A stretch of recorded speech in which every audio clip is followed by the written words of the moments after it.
Yo!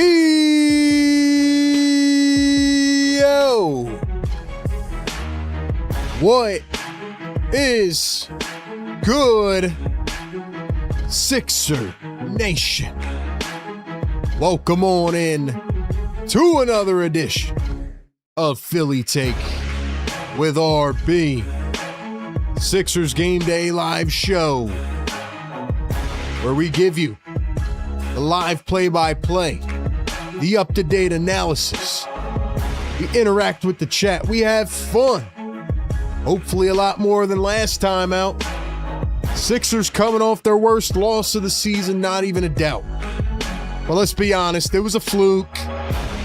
Big opportunity to get back in the dub column here as they're home playing the Washington Wizards, who, by the way, are in the trade news with the Atlanta Hawks. We'll talk about that.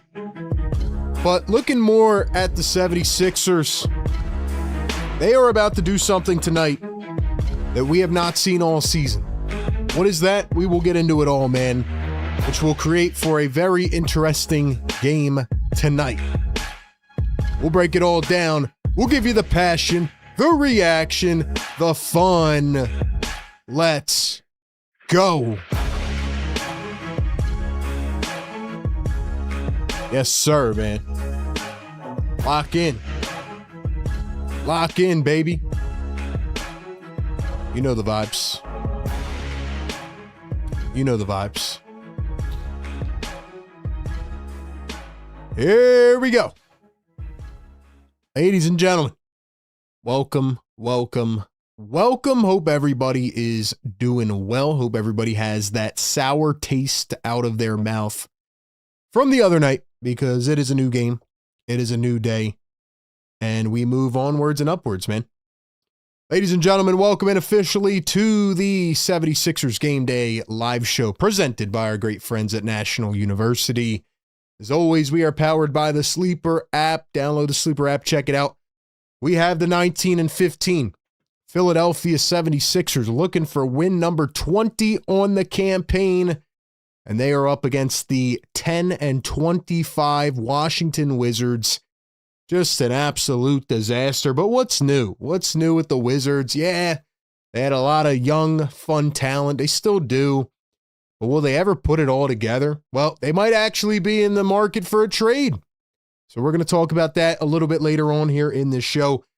But this is the number one Sixers Game Day live show. We give you the pregame, the live game, the postgame, all of it in between, our staple play-by-play and reaction, our analysis as it all goes down. And of course, we read out your comments in real time. We even take your phone calls after the game. So get active everywhere, man.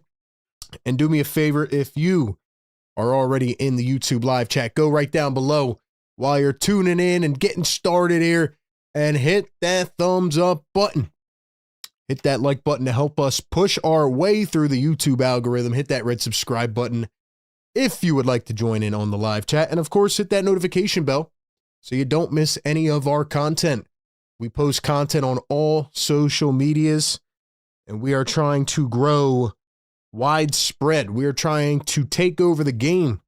So follow us everywhere, man. Instagram, TikTok, at Philly Take with RB. Same thing over on Facebook. And make sure you follow me on Twitter, where I have so much real estate in the heads of Knicks fans, Nuggets fans now. Boy, they cannot leave me alone right now. I just sit back and laugh, man. I just sit back and have fun. So make sure you follow me everywhere. And of course, a special shout out to all of our members in the chat, the ones that go above and beyond, the ones that support the show. We will give you some shout outs first. Of course, you get your priority on comments being read. You get your name highlighted a different color. Isn't that pretty cool? And, yeah, man, you get to rock those cool emojis in the chat, and you get the loyalty badges as well. So shout out to everybody in the live chat. It is time to kick it off on our Sixers pregame live show. Now, I'll be honest with you, man. Couple main storylines tonight. We're putting the last game in the past. All right. That will never, ever happen again. Jalen Pickett and Peyton Watson and your mom's best friends, next door neighbors, grandma's, brother's, uncle's son dropped 32 points on the Sixers last game. That probably won't happen again. If it does, I will eat my words at the end of tonight. But the Washington Wizards actually are still making moves here as we speak. Just a few minutes ago, they decided to sit Corey Kispert with, what does he have? A left hamstring injury.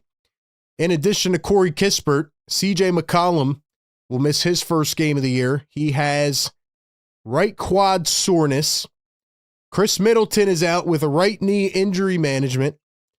Keyshawn George is out with a left hip flexor strain. Will Riley is in the G League. Sharif Cooper's in the G League. Cam Whitmore has a right shoulder injury. I mean, the list goes on, bro. Essentially, the whole Wizards team is out outside of Alex Sarr and Trey Johnson. So, essentially, man, the Washington Wizards are in this state, and they're also resting players because, again, they might be involved in a trade, which we will talk about a little bit later on. So anyway, the Wizards have decided to pull a Denver Nuggets. Maybe actually they saw the Denver Nuggets strategy last game, and they were like, yo, let's just sit our entire team, and maybe the Sixers will play down a competition, and then we'll actually get a win. You think that was their ideology behind tonight? I don't know. What I do know is that although the Sixers will probably win this game, we get to see something tonight that we have not seen all season. And with that being said, Kelly Oubre is officially back. Hold on, we got to hit the air horn for Kelly.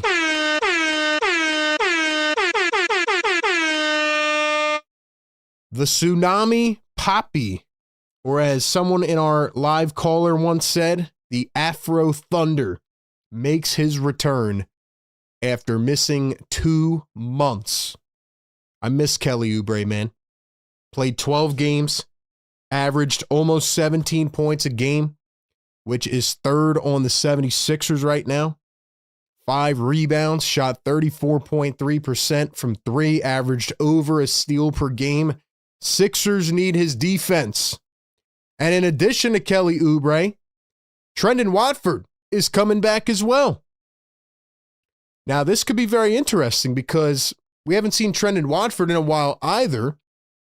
And when Trendon Watford went out, it really gave the leeway for Dominic Barlow to emerge and be that guy, you know? So we got Barlow in the building, who's on a 2-way. That's running out of days. You have Jabari Walker on a 2-way. That's running out of days. Meaning that they're probably going to either have to convert both of them or get rid of one of them. And they're not getting rid of Dom Barlow. I'm curious to see the starting lineup tonight. But the 76ers are going to be at full strength for the first time in as long as I can remember.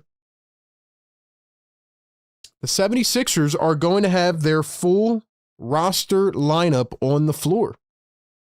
Now, Nick Nurse said he's not sure how many minutes Oubre and Watford will play. This is kind of a game to get them eased back into action against the Washington Wizards down, every player.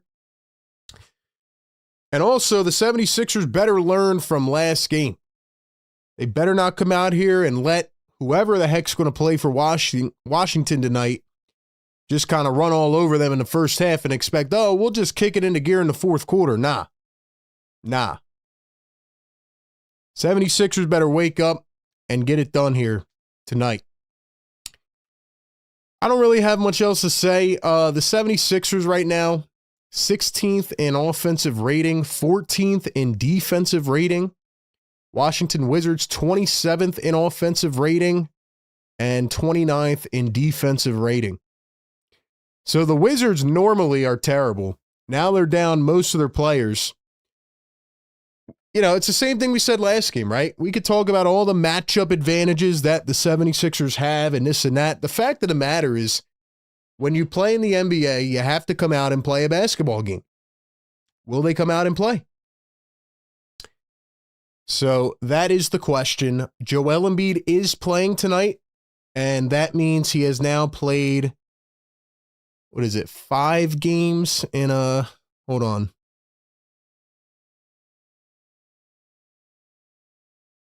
One, two, three, four.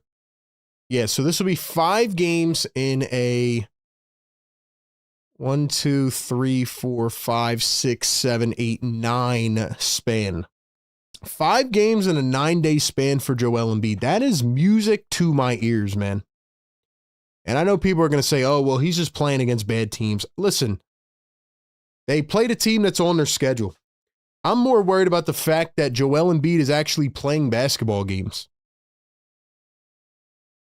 I'm more worried about the fact that Joel Embiid could actually get on the floor for 2 games in a row. Matter of fact, let me tweet this out right now.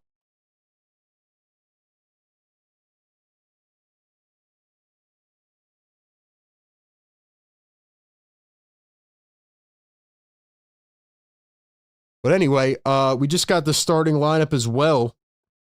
So Dominic Barlow will remain in the starting 5. Looks like Oubre and Watford will come off the bench. I'm not mad at that.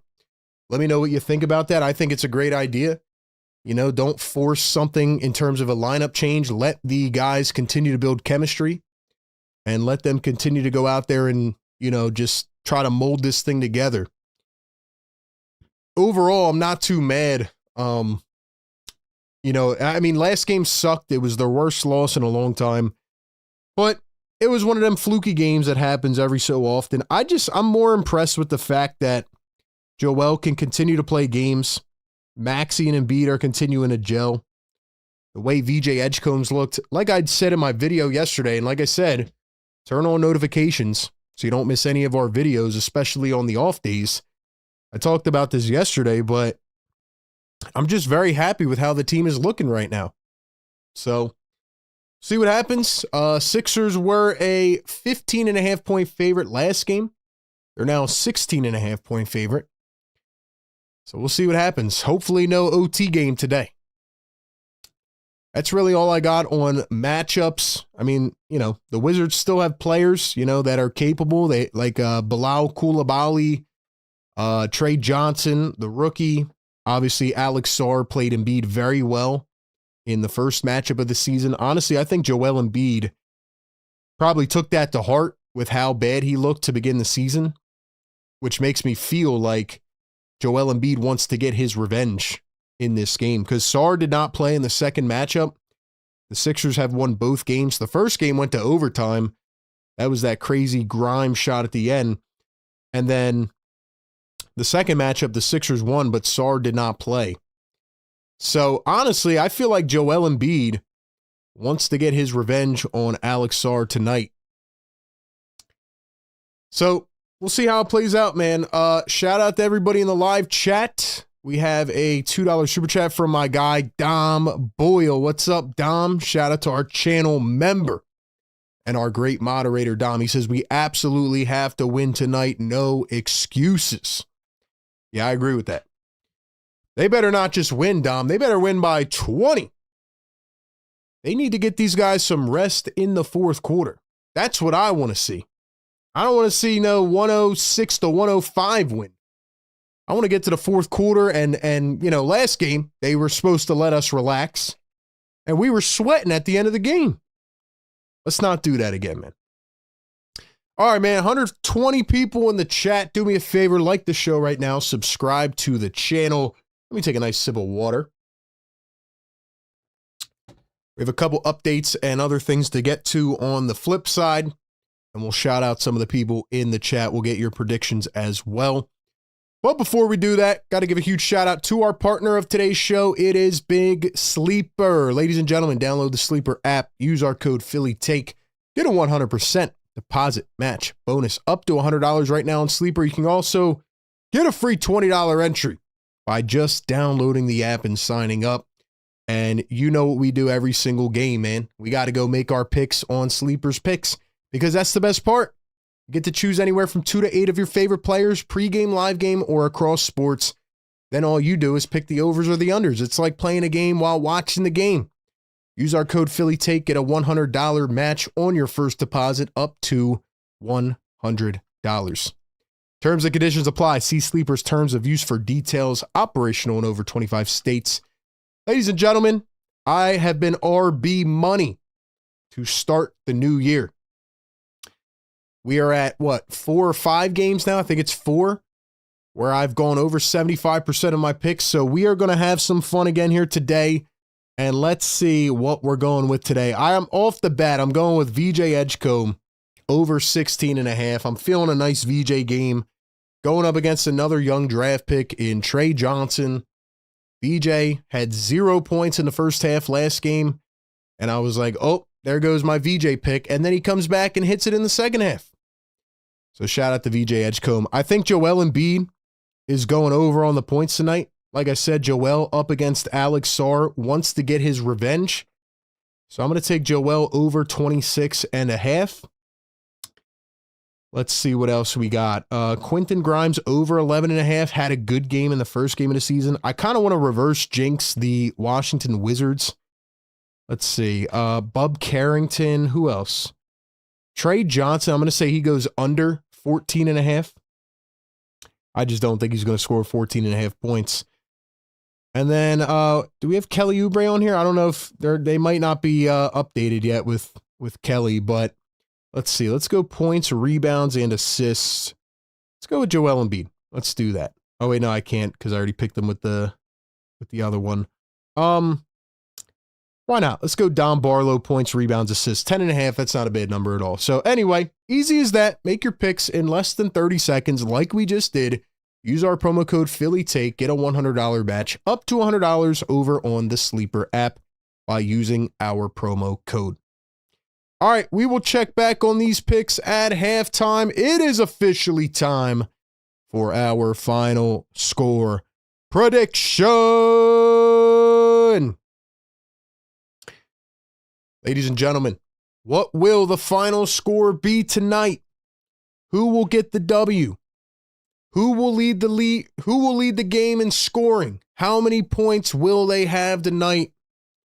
I've already made my pick clear. I'm going with Joel Embiid to drop 36 tonight, and I think he has a monster revenge game against Alex Sarr. And I think the Sixers pull it out. They might keep it close for a quarter or two, and they might make us mad. But the Wizards just do not have enough tonight with all the guys sitting out. And the 76ers win it 127 to 106.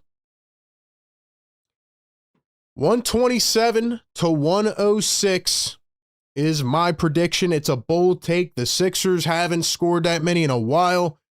The Sixers keep every game close to the last minute of the game, but the Sixers will learn from last game with how embarrassing they were. Joel Embiid literally admitted it. He was like, look, we let up. We kind of played down to the competition. It won't happen again, and the Sixers will get a W tonight, and I'm saying it's a big W. 127-106, Joel Embiid with 36 points.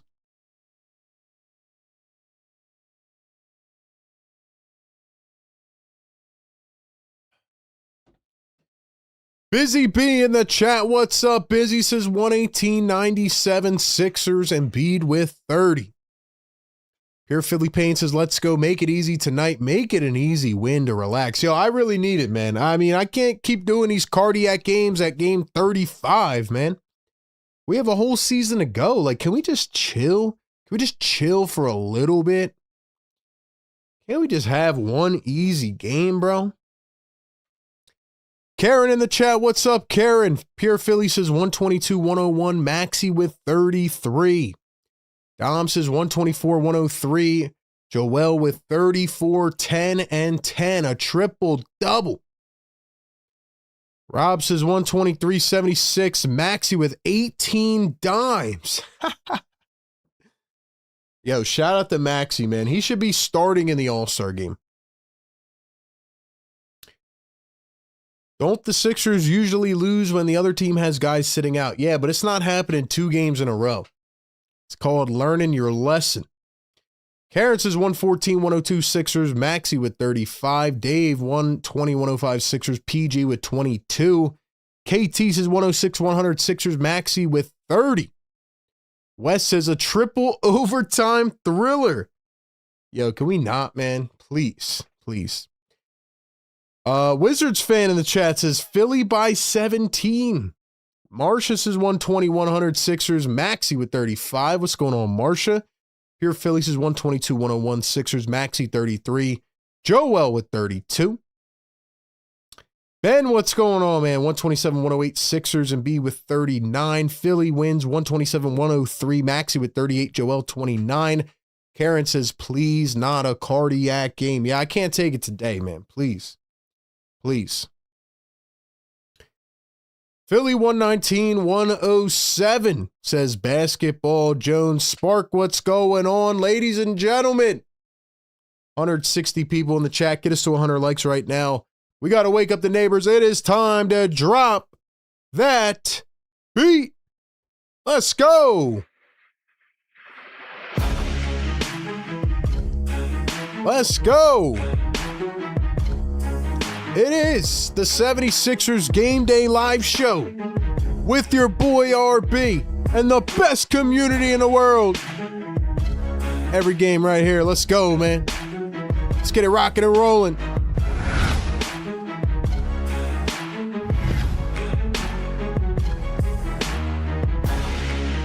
Yes, sir.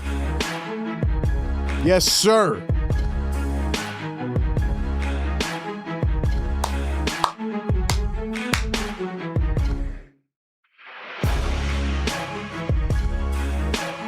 Yeah. Let's go.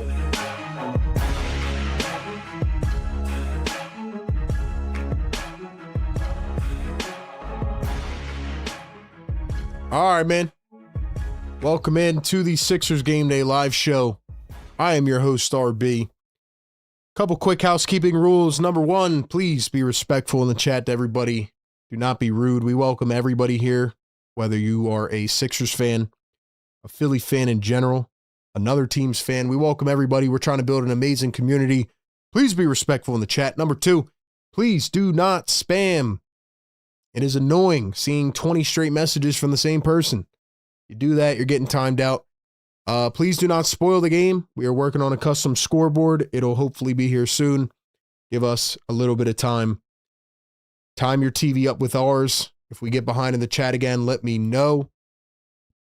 But I don't think that should be an issue this time because we are not on Peacock. Last but not least, important announcement, okay? We have live streamed every game this year. We will not, well, I will not be live for the next 2 games. However, on Friday night, Sixers take on the Magic. I will have my guy play-by-play with JJ filling in for me. So give JJ some love. Mods, make sure y'all, drop his link in the chat. Tell the chat to support him. He does a great job, and he is kind enough to fill in on Friday night. On Sunday evening, I will be covering the Philadelphia Eagles playoff game. I have an Eagles channel called A to Z Sports Philly. And support me over there as well. Subscribe to that channel. I will be covering the Eagles playoffs on Sunday. So for the next 2 games, you will not see RB, but we will be back ready to go on Monday night. It'll be the second of a back-to-back against the Toronto Raptors. I would drop my link in the chat. Mods, I'm going to need y'all to do it for now. I'm trying to figure out this whole link tree thing. They tried to, I set it up and then they tried to ban me from it because they said one of my links was promoting gambling, even though the channel doesn't directly promote gambling. So I got to take a look at that. But we're working on the link tree. So hopefully that'll be here soon as well. Other than that, man, let's talk about the Washington Wizards. And Mods, thank you for all the work you do. Thank you for dropping the links, telling people to support all that. Losing to the Nuggets was more embarrassing than Eagles losing to Commanders with backups. Yeah, it was embarrassing, but again, it was kind of just like a fluky game. It was a fluky game. Does anybody care about that game anymore? Nah. I'm happy that the team looks better. The team looks better. So anyway, Yeah. So I'm happy with how the Sixers have looked. Somebody said you do not promote gambling. If you need a viewer testimonial link, let me know. What I'm guessing they did is they probably looked at one of my, they probably like look, I don't understand how it works. Like I said, I just set it up and I was fine. And then I guess they like looked at one of my latest live streams, right? Cause we have like sponsorships, and then they just like sent me an email and they're like, if you do this again, we're going to ban you from the platform. I'm like, dude, I just set up my account. What are you talking about? I didn't even finish it. But anyway, Jordan E, member for 21 months. What's going on? Jay Evans. He says Trae Young to the Wizards. That's actually what I was going to talk about next. What do you guys think about Trae Young to the Wizards? The only guy that I've ever seen in my entire life try to push a trade to the Washington Wizards was Ace Bailey. And that was because his father, or not his father, his friend's father, who was his agent, made a terrible advising decision and was then fired from being his agent. So number one, I don't know why anybody would want to go to the Washington Wizards. And I say that respectfully.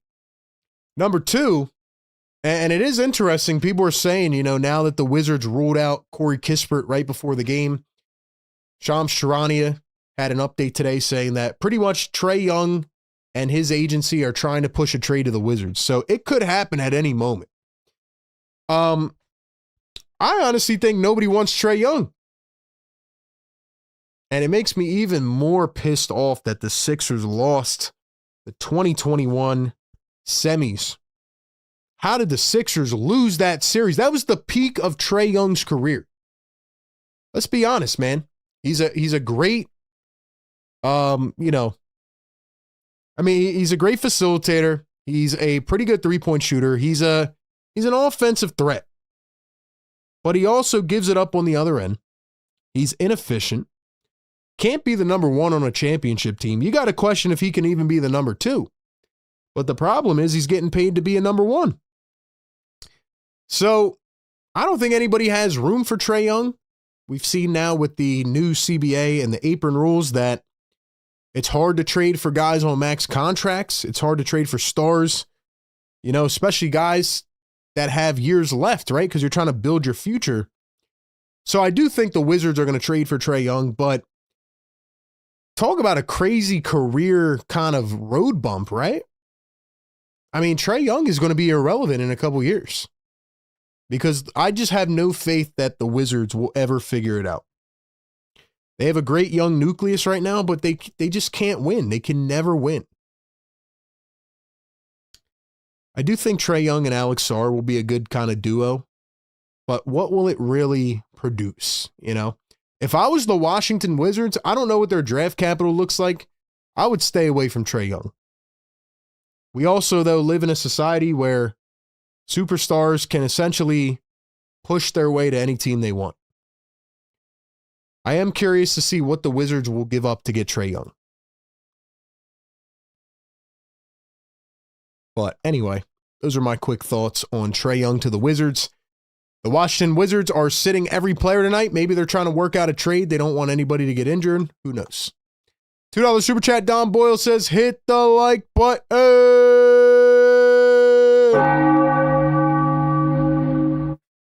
Listen, man, I truly believe we have the best community in the world. We already have hundreds of people in here before the game starts. And I need y'all to hit the thumbs up, man. Get us to 1,000 likes. Y'all were crushing it last game. I mean, we are constantly hitting like 20, 30, 40,000 people on this show. It's crazy. That's what we've always had in mind, man, building it out, the prototype, the vision. We don't just give you the live game show. We give you the pregame show, leads right into the live game show, leads right into the postgame show. 3 different shows all in one stream. And yeah, man, we bring you every component of coverage that you need. So shout out to everybody out there, man. I don't know anybody else doing it like us. That's where we're at. SGA member for 3 months says, go Sixers, beat the Wizards.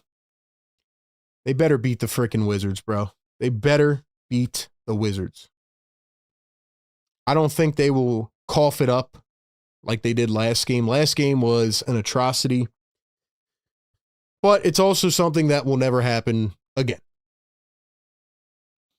I do want to talk a little bit about Sixers trade stuff later in this show as well, because I'm hoping that the Sixers will blow this game out so we can actually talk about other stuff and not be stressing at the end of it. But my question to the chat is, what should the Sixers even trade for? Today is going to be their first chance to see their full team on the floor healthy. Kelly Oubre and Trendon Watford are back, but they are going up against a bad team. But like, what do they even really need? That's my question.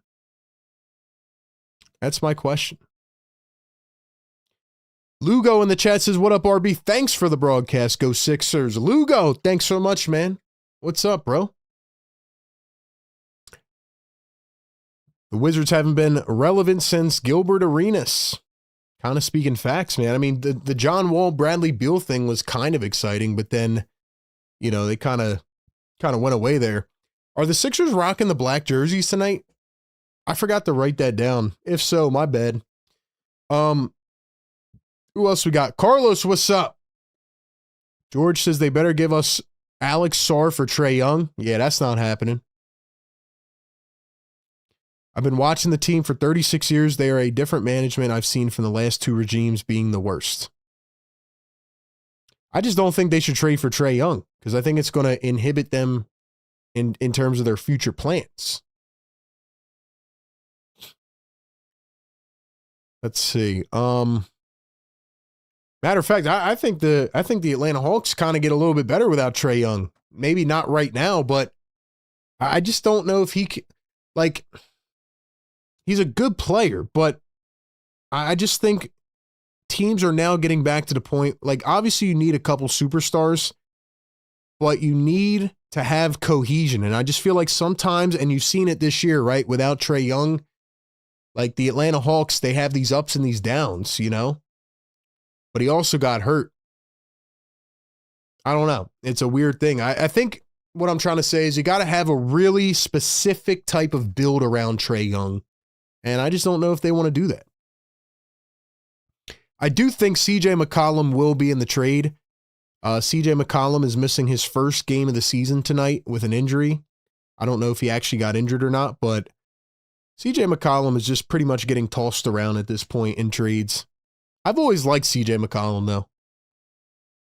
Let's give a shout out to some of our members in the chat, the ones that support us, man. Busy B, Karen in the chat. Who else? RJ.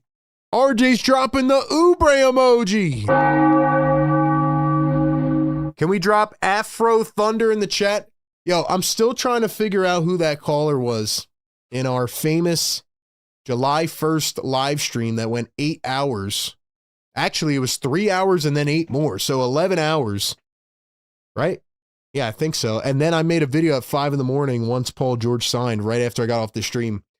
But that caller, I'll never forget him calling in and calling Kelly Oubre Afro Thunder. Like that was just that. I mean, you coined a nickname, bro. If you guys hear Afro Thunder, just know it came from Philly Take. Shout out Afro Thunder. He's back. He's back. Vlad, what's going on, brother? Estelle, what's up? What's up? Basketball Jones says, I would not trade for Trae unless you have no depth. Wizards have a plethora of guards. That's what I'm saying. And that's why I don't understand. That's why I feel like nowadays in NBA culture, we just kind of push these trades, right? Because Trae Young's agent comes out and is like, we want to go to the Washington Wizards. Well, I would love to wake up tomorrow morning and check my bank account and have $1 million in it. Just because I make the wish doesn't mean that everybody's got to go with it. You know what I mean? And I was actually talking to somebody about this. I think it was over the holidays. I forget who it was, but I was talking about this and they were like, yeah, I can't really get that involved in the NBA because of the player entitlement. And I was like, what do you mean? And it was kind of this exact situation. He was like, in no way, shape, or form Should a player just come out and be like, oh, by the way, I quit on my team. I want to go to this team. Trade me to this team, or else I will not play on my $50 million contract. And I was like, you know what? You kind of got a point, brother. You kind of have a point. So anyway, I would not honor Trae Young's wish unless the Wizards really think they're that much better with Trae Young. In my opinion, the Wizards are finally starting to build a nice young core, and trading for Trae Young will set them back. Anyway, that is where I'm at. What else we got? Detroit is about to get blasted tonight. Who do they play? Who's Detroit playing tonight? I forget. Johnny Santana, what's up, bro? Estelle, what's good? Oubre is my favorite Sixer. Joel from the Philippines. You're watched by many. Let's go, Joel. Shout out to my Filipino viewers. We got 100 likes in the chat. Wake up the neighbors. Yes, sir. Yes, sir. We bring you this passion every single game. Unfortunately, I will not be here the next 2 games. My guy JJ will fill in for me on Friday night. Y'all better show up and show him some love. He's one of the best doing it, man. It's my guy. Sunday, I'll be covering the Eagles playoff game. Mods, y'all know what to do. Drop the Eagles link in the chat. Here's the injury report. CJ McCollum, Keyshawn George, Chris Middleton, Cam Whitmore, Corey Kispert, all out for the Washington Wizards. Corey Kispert was just added to the injury report right before I got on here. 76ers have a full healthy lineup for once. Tyrese Maxey, VJ Edgecombe, Paul George, Dominic Barlow, Joel Embiid going up against Bub Carrington, Trey Johnson, Justin Champagnie, Bilal Coulibaly, and Alex Sarr. Hit that thumbs up. Hit that subscribe button. Thank y'all for being here. We are 19 subs away from 50.5. Let's go, man. Let's go, man. Kate isn't playing. Oh, okay, well, who do they play? Who are they playing? John Monroe in the chat, channel member. What's up, John? K9 Curry tapping in from Uganda. What's up, bro? Welcome in, man. Welcome in. We are about to be off and rocking and rolling. Get the scoreboard up here in just a moment. Like I said, we're still working on a custom scoreboard. Matter of fact, I might have something even more exciting than a custom scoreboard on the way, but we're working on it. We are working on it. Let's get our stats up here. All righty. Ladies and gentlemen, it is the fully healthy Philadelphia 76ers. I can't believe I'm saying it, but I am. At the Xfinity Mobile Arena. At Burger King? No, we don't want Burger King. Joel Embiid going to win the tip-off. Sixers rocking the blue jerseys. Okay, so they're not rocking the black jerseys tonight. They're rocking the blue jerseys. Maxey has it, a 2-man game action with Embiid already. Here's Joel. Joel against Alex Sarr. He's going to push off, step it up. Bang. Bang. Joel Embiid on the board.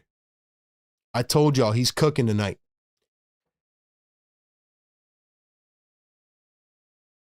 Here's Trey Johnson with the rock. VJ's going to take it away. Bullied it away from Trey Johnson. Maxey, VJ, Barlow in the dunker spot. One bounce right into the rim. He was blocked out of bounds. I don't know how they did not call a foul right there. How did they not call a foul right there? My man just got obliterated, bro. No way. There's no way.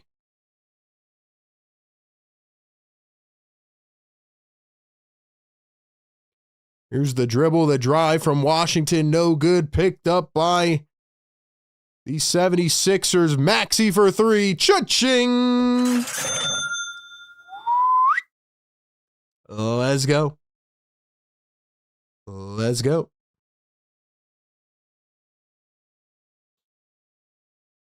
Here is Alex Sarr. Going to see a double team. They got Paul George on him. He throws it up, chucked it way over the cylinder. VJ on the other end. VJ for 3 off the back iron. Barlow fighting for the board. Got it. And Washington knocks it out. Yo, no way. Okay, she switched it. I was about to go off on this girl. She said Wizards ball at first. Barlow with a heck of a box out. Sarr tried to throw it off the leg of Barlow and he missed him. Sixers have it. Here's Joel into the rim and slams it down. Joel Embiid is dunking the basketball again. Joel Embiid is dunking the basketball again. Oh my gosh. Oh my gosh.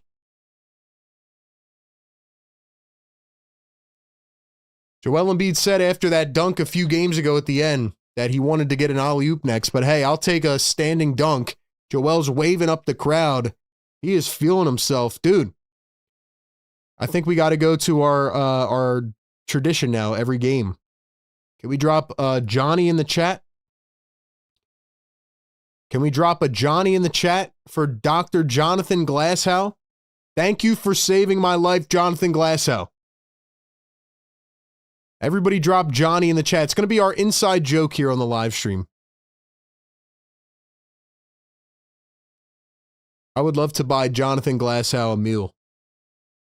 This guy's awesome. Dude, let's go, man.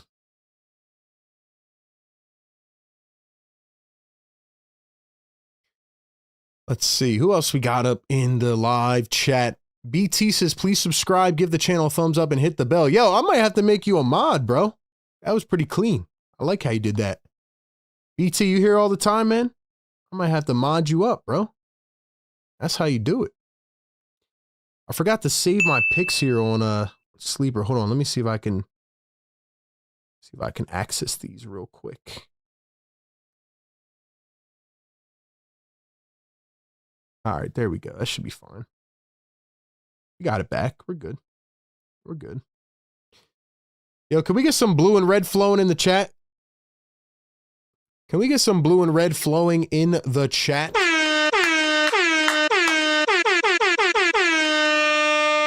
Let's go, man. $2 super chat. Don Boyle says, Johnny Glasshow, did he do this? Yo, Jonathan Glasshow, knock on wood. If you got wood around you, whatever. Jonathan Glasshow might be the first person to finally get Joel Embiid right. He might have finally did it, man. He might have finally did it. Unreal, man. Joel Embiid is dunking the basketball again. I can't believe my eyes, man. Vlad in the chat says, we got peacocked last game. Yo, that was crazy, man. I don't think people were a fan of that. Definitely wasn't. Jonathan MVPs. Let's go, man.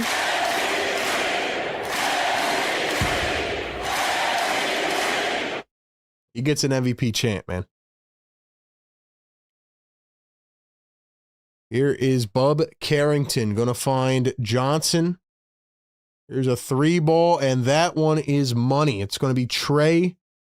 Oh, no, I'm sorry. That was Koulibaly. Lau Koulibaly, former top 10 pick. Here's Paul George working against Carrington. He's going to kick it back to Maxey. Maxey going to turn and spin, find Paul George. Top of the arc, 3. Can't get it to go. Paul George has been in a slump lately. Here come the Wizards. Champagny all the way, goes up and in. It's 7-5. Had to turn the stream down so RB doesn't wake up my kid. Forget the neighbors. I'm trying to get some peace. Hey, my bad, man. My bad. You gotta put in some AirPods, bro. Maxey the Euro finds Barlow. Barlow the slam. Yeah, you think about this team with Kelly Oubre back now, Trendon Watford back. They have some depth, man. Bone has been playing better. Carrington just tried to go behind the back and slipped on the ground. VJ takes it away. Here's Joel Embiid bringing it up the floor. Joel, one bounce to VJ. VJ the drive, reverse leg got blocked. Barlow the rebound. Swings it out to Maxey for 3. It's in and out.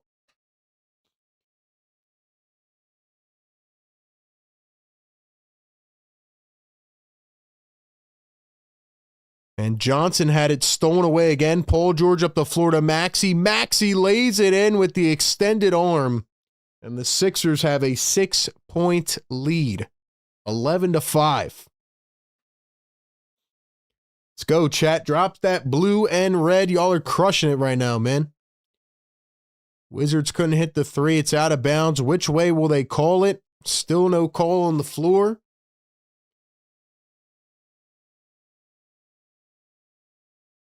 $8:17 to go here in the first quarter. Ladies and gentlemen, we have 320 people in here. Welcome in to the 76ers Game Day Live show. We have created one of the greatest shows here in Philly, thanks to all of you.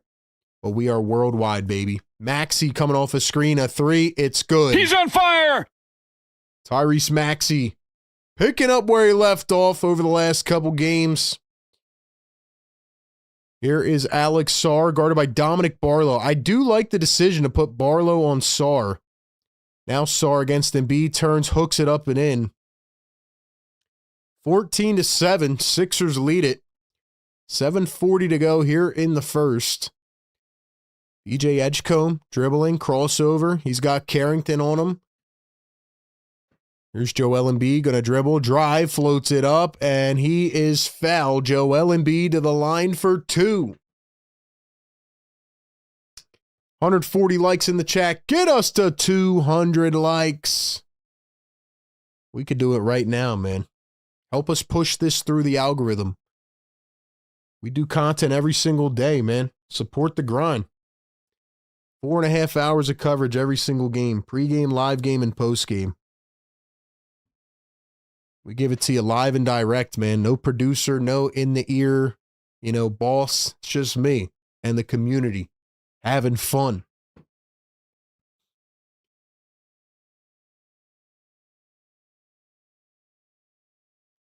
Do you guys think that the 76ers at full health are a top 2 or 3 team in the Eastern Conference? Yes or no?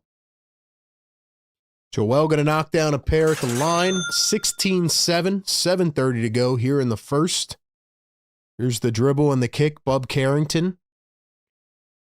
Now Bilal Coulibaly finds Carrington on the wing. Nice defense by Paul George, pressing up on Coulibaly. Switched on to Joel. Drives through two, kicks it out. Barlow got a hand on it. It's out of bounds, but it's going to stay with the Wizards. 2.9 on the shot clock.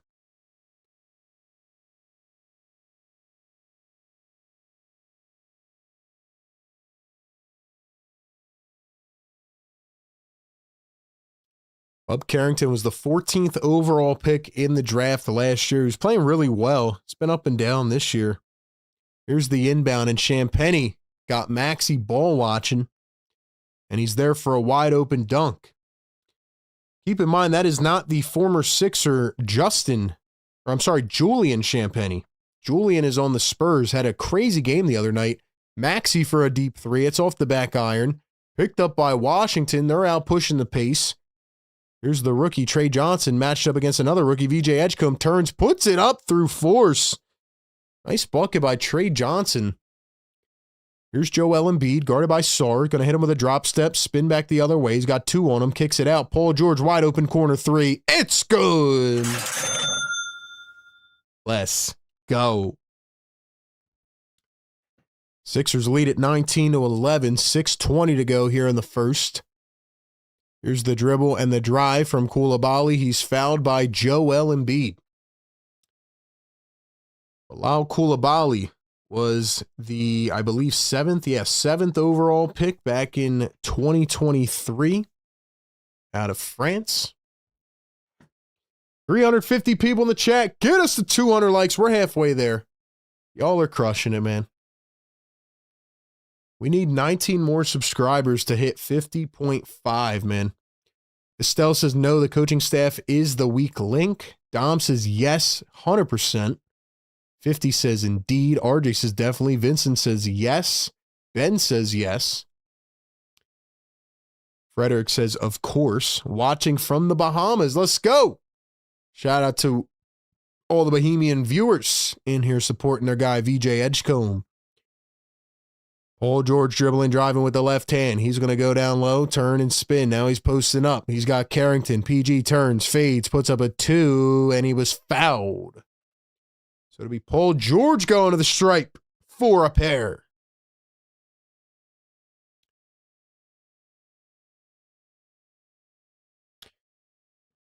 Like I said, we drop videos on a lot of the off days. Definitely check them out. More of a podcast style episode. Talked about my thoughts through the first 34 games yesterday. Definitely check that out. Paul George going to knock down the first. Sixers got the Magic on Friday night, then 2 against the Raptors. I think they have a game against the Cavs coming up, or 2 against the Cavs. So going to be an interesting stretch coming up. Busy B dropping the Paul George emoji. Shout out to the MVPs in the chat. Sixers going to knock them down. Got to hit those free throws. Didn't do it well last game. Koulibaly, the pump fake, puts it back up and got Barlow on the jump. Sixers lead at 21-15. 5:48 to go here in the first. Maxey with the left, going to turn, spin, find Joel at the top. Joel hands it off to Maxey. Maxey, the two-man game, finds Joel, cutting to the rim, goes up, missed it. Barlow the rebound. Maxey has a 3, and he got it. He's on fire. Tyrese Maxey. Here's Carrington, pulls up a deep 2, can't get it to go. By the way, make sure y'all vote for Maxey for All-Star starter. BJ drives the lane, puts it up and in, especially on the days where they have the extra points that count. Maxey fell to 3rd behind Jalen Brunson. We got to get Maxey starting in the All-Star game, man. Here's Champagny, blocked at the rim by Joel Embiid, barely had to jump. VJ up the floor to Paul George. Maxey from the wing, can't get it this time.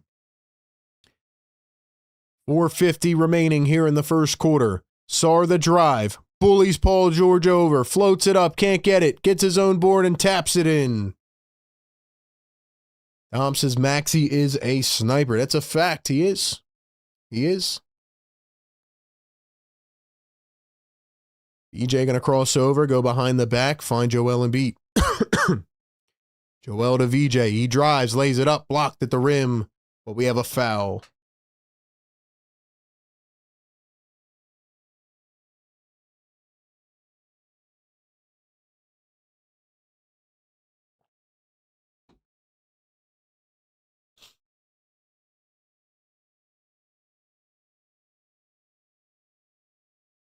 Guys, don't spoil the game in the chat, man.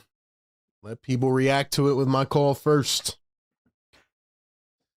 BJ going to knock down the first at the line.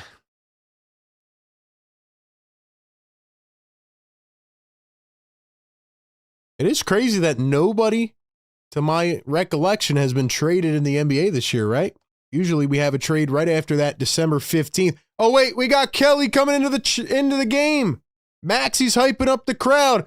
Drop some Kelly love in the chat. I've been waiting so long to do this, man. Kelly! Woo! Afro Thunder. And he's rocking the red hair. Free throws were good for VJ Edgecombe. Here are the Sixers guarding up on Washington. Oubre came in for PG. Grimes came in for Barlow. 3-ball, no good. Oubre tried to take it away, and he's pointing down the other side of the floor. That's what I really missed with Kelly, man. He brings that swagger, you know? Brings that swagger. Oh, yeah, Kelly got hurt in that Pistons game that the Sixers should have won. I forgot about that. Joel, the pump fake, tried to go through the legs. Pump fakes. Oh, what a dime. Quentin Grimes backdoor. He missed it. Grimes sold the Embiid dime. Here's Washington. Here's the floater. No good. And it was Marvin Bagley, the former number 2 pick, who tapped it back in. Here's Joel Embiid, puts up a mid-range. It's money. It's money. Malachi Branham, number 8, in for the Washington Wizards as well. Former first-round pick by the San Antonio Spurs back in 2022. Here's Bagley from the mid-range. Can't get it to go. Joel Embiid up the floor. Maxey pushing the pace. Grimes the alley-oop recipient. The 76ers are everywhere, bro. I love how fast they're playing right now. I love how fast they're playing right now. Yes, woo! Sir. Yeah.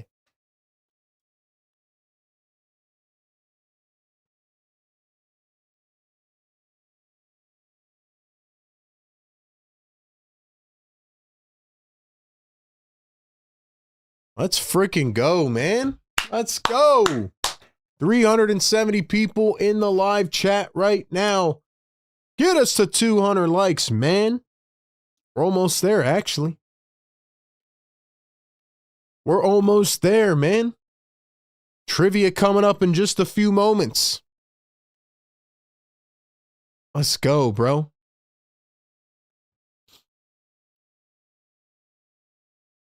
Shout out Kelly's back as well, man. I love the vibes. Love the pace they're playing at. Love it. I'll be right back. Give me a quick 30 seconds, man. Let's hear a word from our partners of the show. Hold on, I'll be right back. Meet my dad.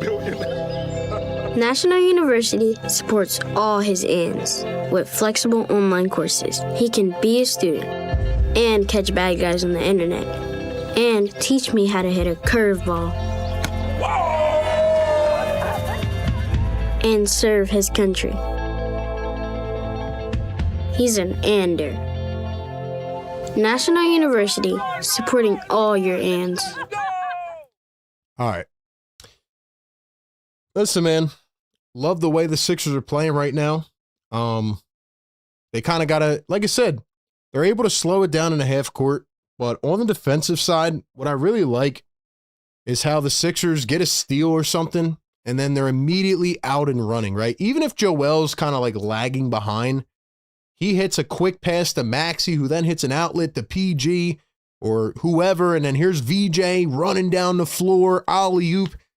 I just love how they're able to like speed it up and slow it down, you know? That's what I like. So I wish Grimes wouldn't have sold that, though.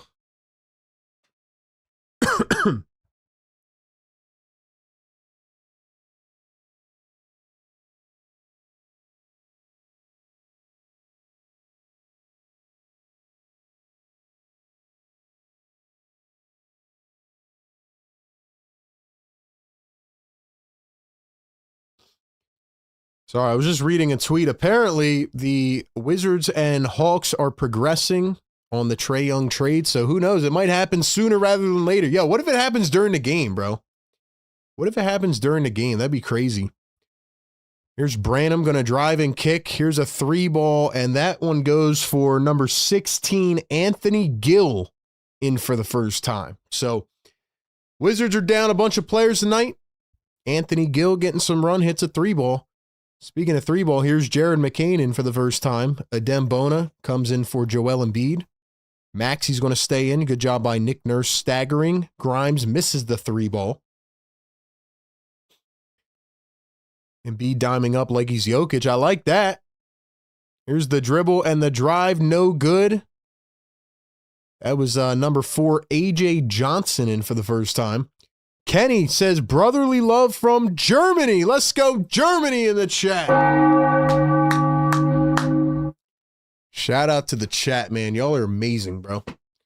I really appreciate every single one of you, man. I mean that. Here's AJ Johnson, guarded by Tyrese Maxey, coming around a screen, gets double teamed. Bagley, 3-ball, Branham, air ball. This guy stinks. Dang, bro. Grimes, McCain, no dip 3, can't get it. How do we feel about Jared McCain, man? How do we feel about Jared McCain? Here's a 3 from Carrington. He knocks it down. It's 32-25. 1:30 to go here in the first quarter. How do we feel, man? Maxey going to dribble, drive, throws it down with the left hand. Yo, Kyle, no spoiling in the chat, bro. This will be your last warning. Wizards turn it over. Here's Carrington, gets it back, throws up a heave, and he was kind of hip-checked in midair. So Carrington going to the line, I'm guessing for 3? Maybe?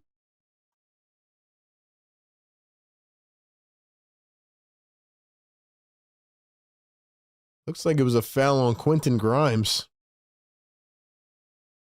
Guys, we need 8 more likes to get to 200 already. Y'all are crushing it, man. Who do we have in the chat? Drop some fires in the chat. Drop some blue and red in the chat. Let's go. Stamp your positioning. Let's go. First one good for Bub Carrington. Shout out to Germany in the chat. That's amazing. I never thought I'd have people tapping in, listening to this show from Germany, man. That's awesome. Just anywhere, any country, you know? Shows what we're capable of doing. Because guess what? No offense, but the TV broadcast and all those big corporations with their TV rights, they're not broadcasting to Germany or any other country. Just saying, man. Kyle, all I'm saying is time up your stream with mine, man. Once I call it, then react to it. You know, don't spoil it in the chat for what's going on. Maxey up top after the made free throws. Carrington hit all 3 of them. Maxey to Grimes down the lane. Find it. Wow, that would have been a dime. Oubre wasn't there quick enough. 49 seconds to go here in the first quarter. We got trivia coming up.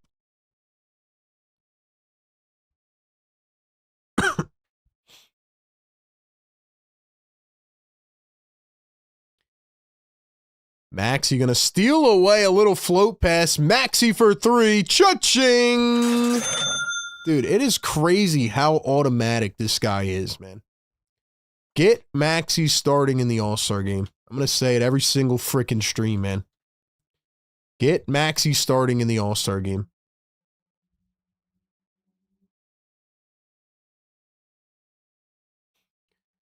Here's Marvin Bagley going to find a backdoor cut. Malachi Branham goes up against Oubre, lays it in. 37-30. Sixers lead it. Time for one more. 10 seconds remaining here in the first. Maxey takes a screen from McCain.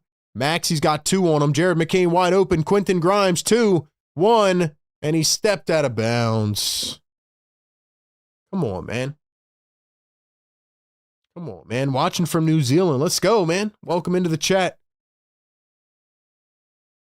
And the full court heave is no good. All right, man. We have hit the end of the first quarter. You know what that means? It is time for our Sixers Scholars Trivia, our best segment presented by our great partners over at National University. Check out all their flexible curriculum offerings and check out their newest scholarships for the new year as well. You know the drill, man. First person to get it in the chat is going to hear this sound. Whoever gets the most at the end of the season wins a big prize. If you guess more than once, you will be disqualified. All right, I'm going to say the question first, then I'm going to type it in the chat. So get those keyboards ready, man. All right.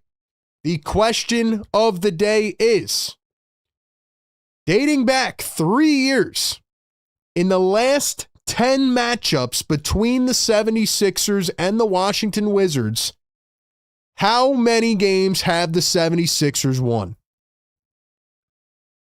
In the last 10 games against the Washington Wizards, how many of those 10 games have the 76ers won?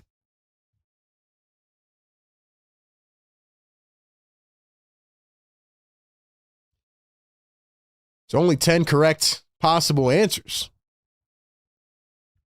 So I'll let you guys go for them in the chat. At this point, you got to guess. You know, people are too fast. We got too many people. I remember last year, sometimes, you know, people would be in and out because of the game and the team.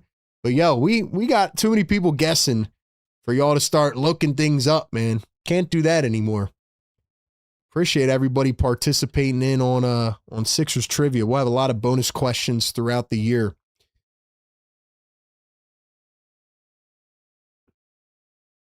Give you guys about 10 more seconds, and then we will get back to the chat, see if anybody got it right. I'm sure somebody did at this point, but...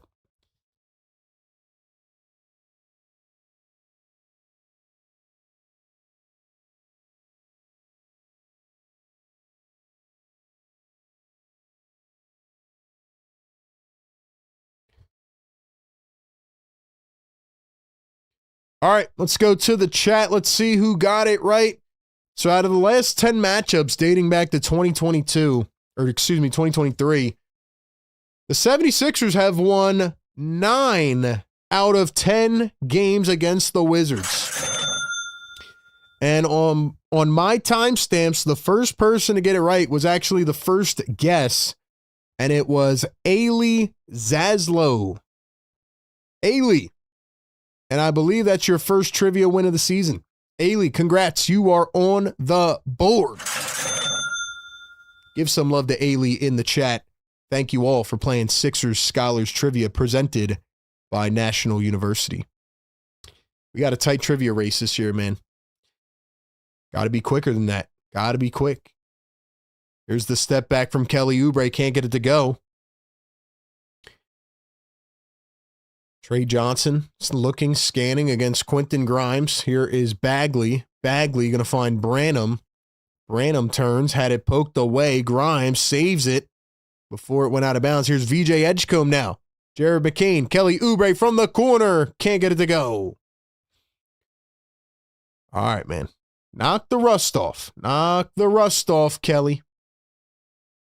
Johnson drives, lays it high up off the window and in. So it was 37-30 at the end of the first. It's now 37-32. Quentin Grimes around a screen, kicks back to Oubre. Now McCain. McCain going to dribble, drive. McCain steps back, left it short.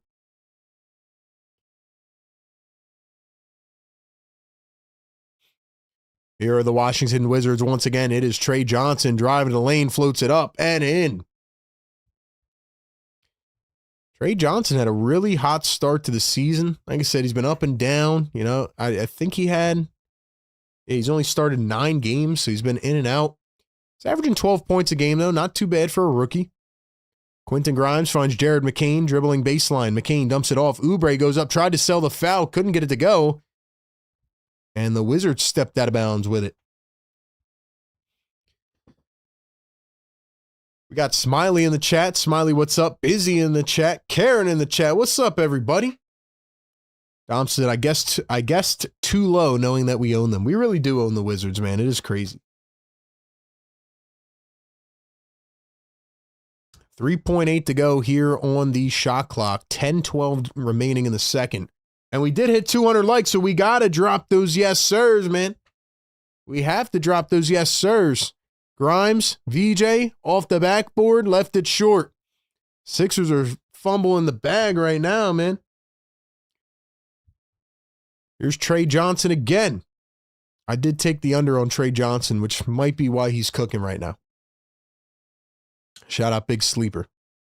Here's the dribble and the drive. Branham goes in and no foul, but he did get the bucket. It's now a 1-point game. VJ down the lane, drives, blocked again. Dude, what are we doing right now? Grimes knocked it off the foot of AJ Johnson on the attempted steal. So it's going to be Sixers ball. Let's go. We need some energy, man. Drop the yes, sir. Yes, sir. Yes, sir. Wake them up. Wake them the heck up. Sixers, wake up. PG down in the block, turns, kicks it out. Grimes from the corner. In and out. Sixers are on a freaking drought right now. Johnson drives, lays it up. The Sixers are losing. What? They haven't scored in the quarter. They haven't scored in the quarter. Grimes dribbling, driving. Grimes finds Walker. Walker to Paul George. Oh, George going to cross over, working against Brandon. Pulls a contested three. PG, what are you doing, bro? Here come the Wizards again. AJ Johnson. Here's Trey Johnson. Trey turns, pulls up a three. The Wizards are on a 13-0 run. The Wizards are on a 13-0 run.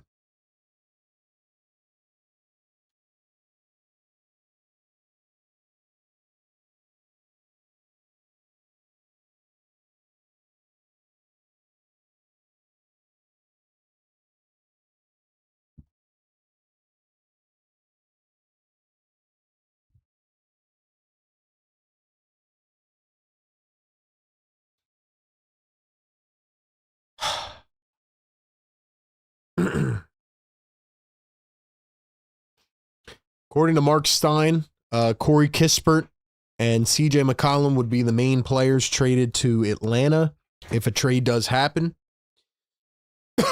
Excuse me. So that's why Corey Kispert got sat at the last second. I'm not going to let this team make me mad again tonight, man. They stressed us out the other night. Wizards are on a 13-0 run. Joel Embiid goes to the bench. Wizards go on an 11-0 run to start the second. Don Boyle gifted a Philly Take membership.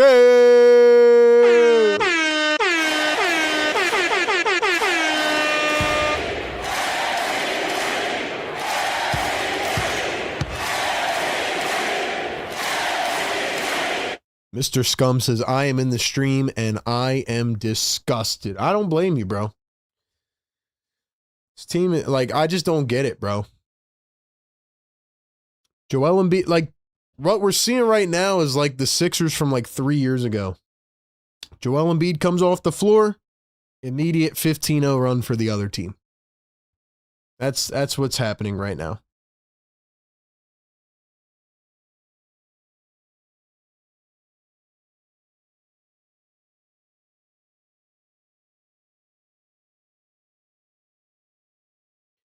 I just don't get why they make it so hard. Now, again, I know that basketball is a game of runs.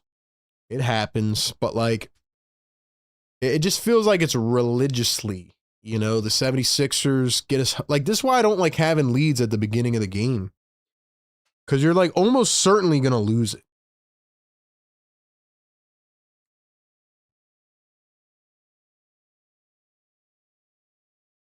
Estelle says they didn't stress us out, they pissed us off. I mean, you can use whatever terminology you want. They definitely stressed me out last game when we're in overtime against the Denver Nuggets with your local rec player. They stressed me out, bro, for sure.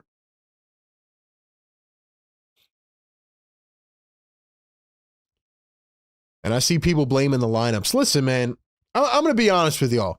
We can't blame Nick Nurse for this, bro. It's just the players have to play better in this specific scenario. What is Nick Nurse supposed to do? Not go to the bench? He staggered the guys in the first quarter. He did what he had to do. Joel came off the floor and everybody else started playing like crap. Paul George pulls up a three and knocks it down. Thank you, PG. Thank you, PG. Needed that one. 41-40. 8:15 to go here in the second. A one bouncer to Bagley. Floats it up and in. 3-point lead for the Washington Wizards. VJ, PG, Grimes, Bona, and Walker. VJ tried the poster! It was a charge. Marvin Bagley took a charge. Oh my gosh. Oh my God. Yo, VJ almost just had his rookie moment, bro. Oh my gosh. I am waiting for him to knock one of those down. Holy crap, VJ. Yo.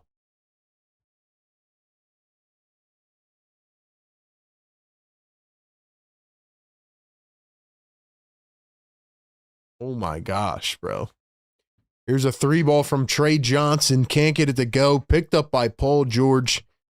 Here come the 76ers. 7.5 to go in the second. PG sizing up. Malachi Branham puts it up and knocks it through. You know what I was thinking about the other day, man? I'm like, I feel like they don't really get any, they don't really run any sets for Paul George. I feel like Paul George's buckets come off of ISOs like all the time. Bona with a block at the rim. Bagley gets it back, goes up, and puts it in.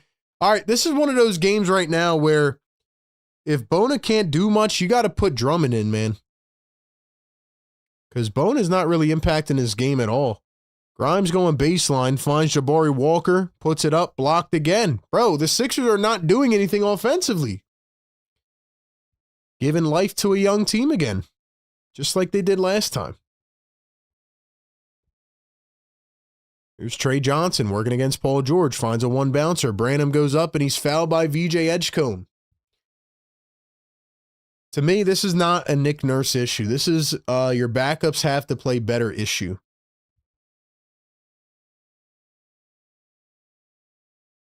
PG should carry. He's a max player, LOL. I agree. I'm just saying that you could at least run a ball screen to get him open. I feel like they just run ISOs all the time with Paul George. First one good at the line. All right, man, let's get a vibe check going here in the chat. Let's see where everybody's tapping in from tonight. Drop your spot in the chat, man. Wow, those are some nice kicks for VJ Edgecombe. Drop your spot in the chat. Drop it like it's hot, man. Let me know where you guys and girls are tapping in from tonight. Drop your state, city, town, country, whatever. We'll give you a shout out in the chat. Both free throws go for Washington. 6:35 to go here in the second. Wizards lead it by 5. Maxey to PG. PG looking, scanning, finds Maxey. Here's Joel Embiid. 5 on the shot clock. Walker, the baseline. Looked like he was going for a reverse. Paul George, another 3, though. PG's starting to get it going. He's got 13 points. 4 of 6 from the field. 3 triples. Here is Bub Carrington scanning. Finds Johnson. Sarr got it poked away from behind. Jabari Walker ran into a man. They're going to call a foul on Jabari Walker. Jabari Walker gets a foul for running into somebody. And he hurt his knee as well.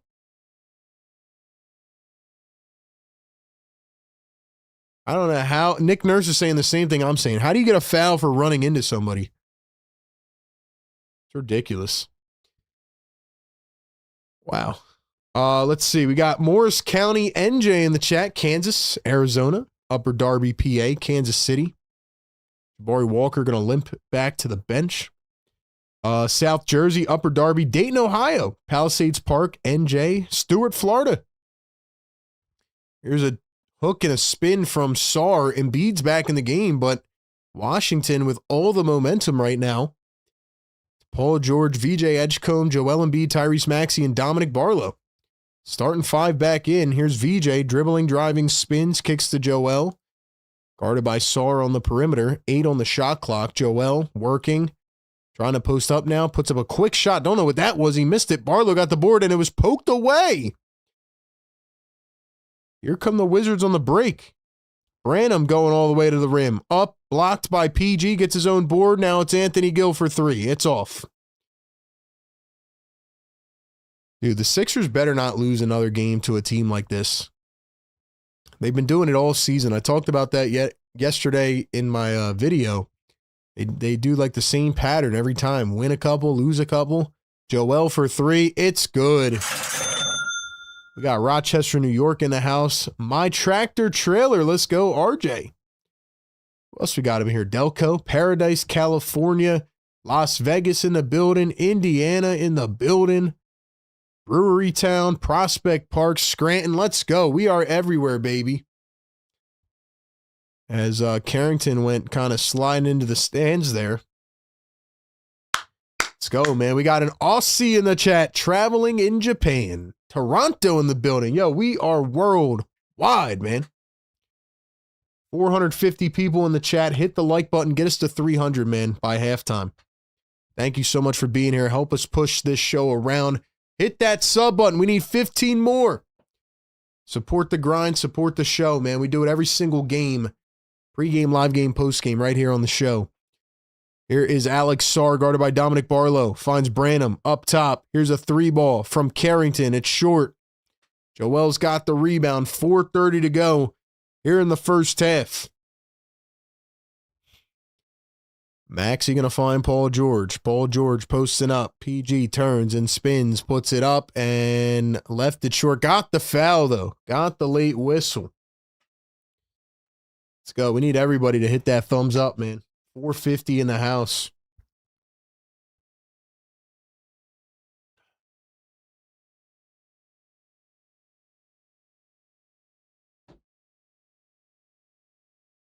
Dom says Barlow needs to go back up with one of those.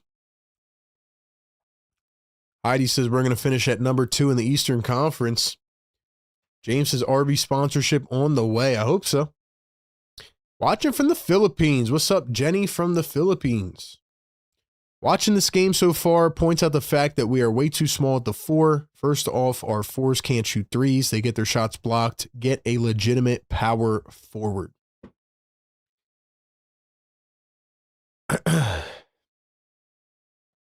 Paul George going to knock down a free throw. 49-49.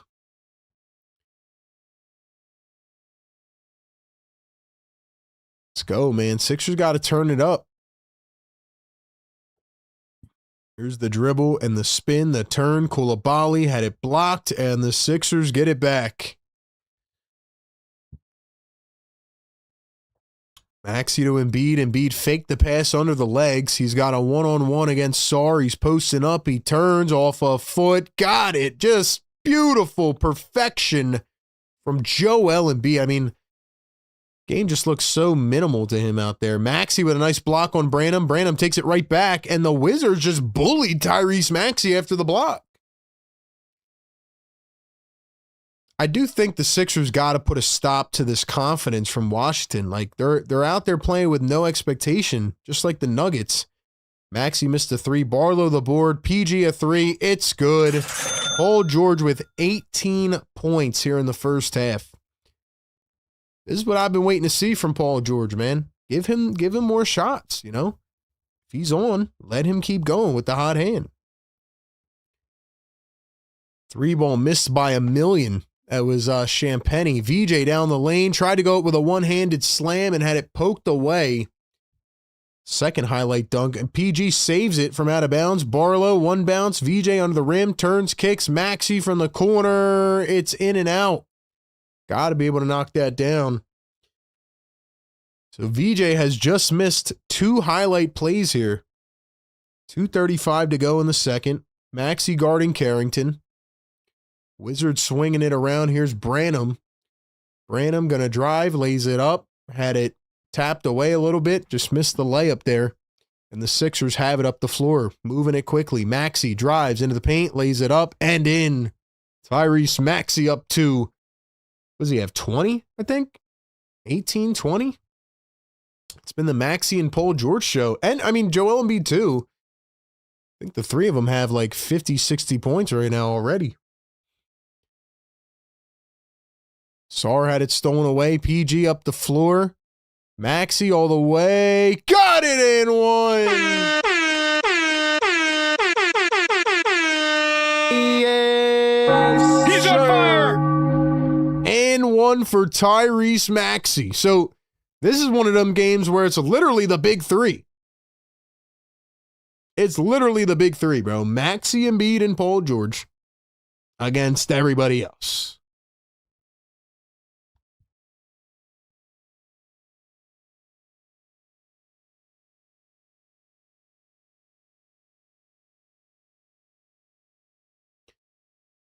So Maxey has 20 points, Paul George is 18, and Joel Embiid is 12. So they have 50 combined points out of 58. Can you believe that? Give me your thoughts on the big 3 performance right now in the chat. Before we come back from this commercial, got to give a huge shout out to our great partners over at National University. Listen, man, maybe you're working a job, you want to go back to school, get that next degree.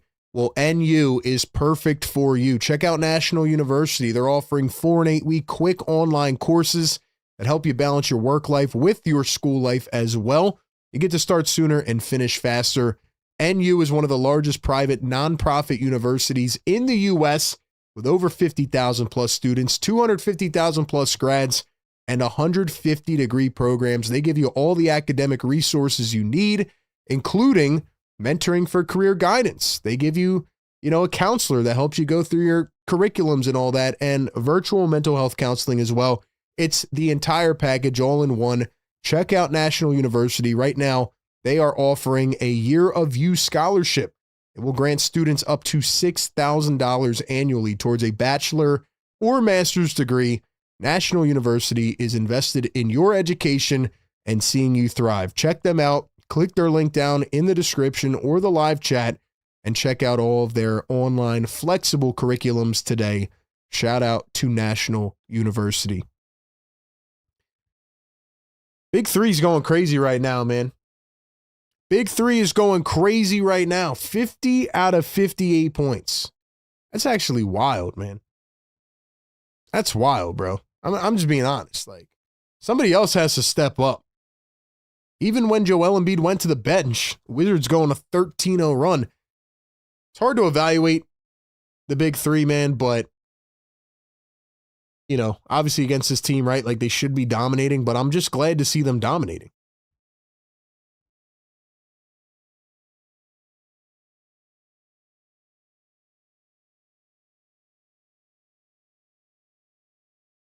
Now we need somebody else to get it going, man. Baltimore says that's more like it, Philly. You're supposed to be winning while we are the tank commanders. Well, we were there last year, man. I know you guys have been there for a while, but Big Three is fine. Who's going to be the one to finish games? Good point. Good point. Guys, 481 people in the live chat. Can we get to 300 likes? Let's go. Hit the thumbs up button. Get us to 300. You know what's crazy? Sixers were down 11-0 to start this quarter. Now it's 23-21. They've hit 8 of their last 12 shots. Maxi's got 20. 140 to go here in the first half. Koulibaly tried to get it past Joel, had it plucked away. Trey Johnson picks it up, puts it in. 58-53.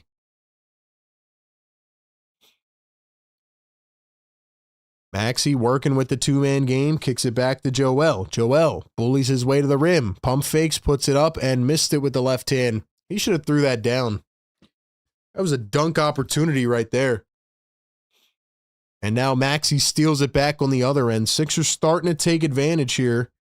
Can they capitalize offensively? Joel bullies his way against Champagnie and literally just like bulldozes his way to the rim and gets fouled.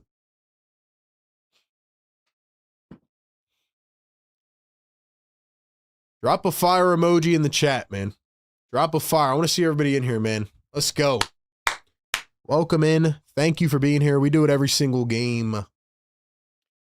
I like Paul George's shot selection. He should be a safety net kind of role player. Yeah, I mean, Paul George has to keep it going, right? He's been kind of up and down, but I still feel like they need to get him integrated more into the offense.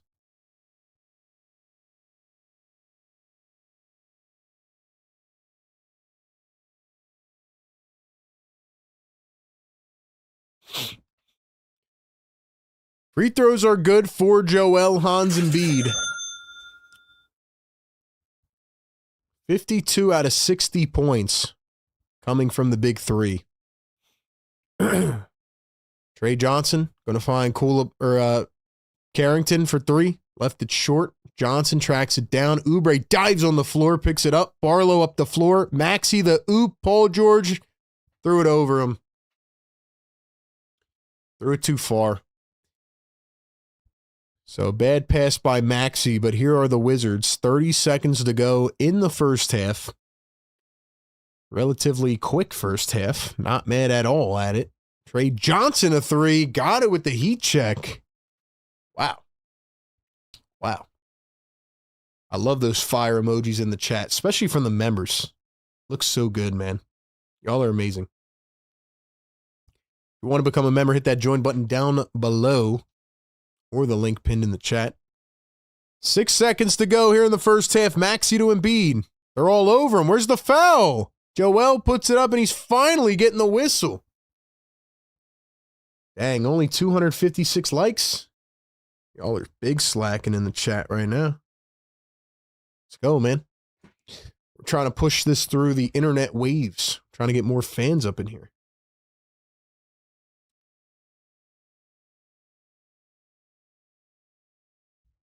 Follow us on all social medias, man.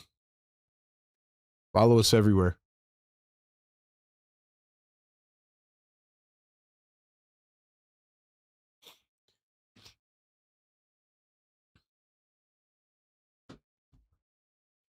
I liked it, and I'm not even a Philly fan. That's a shame.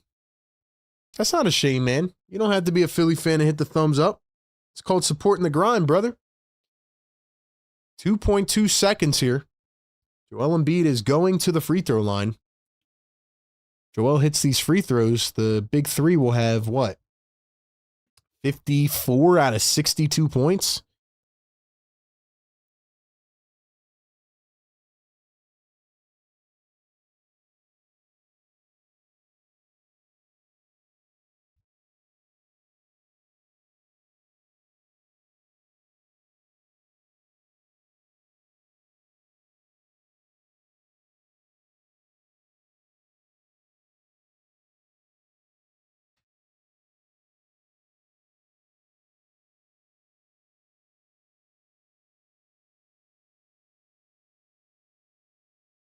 Three ball at the buzzer, no good. Joel hit the free throws, and that will take us to the halftime.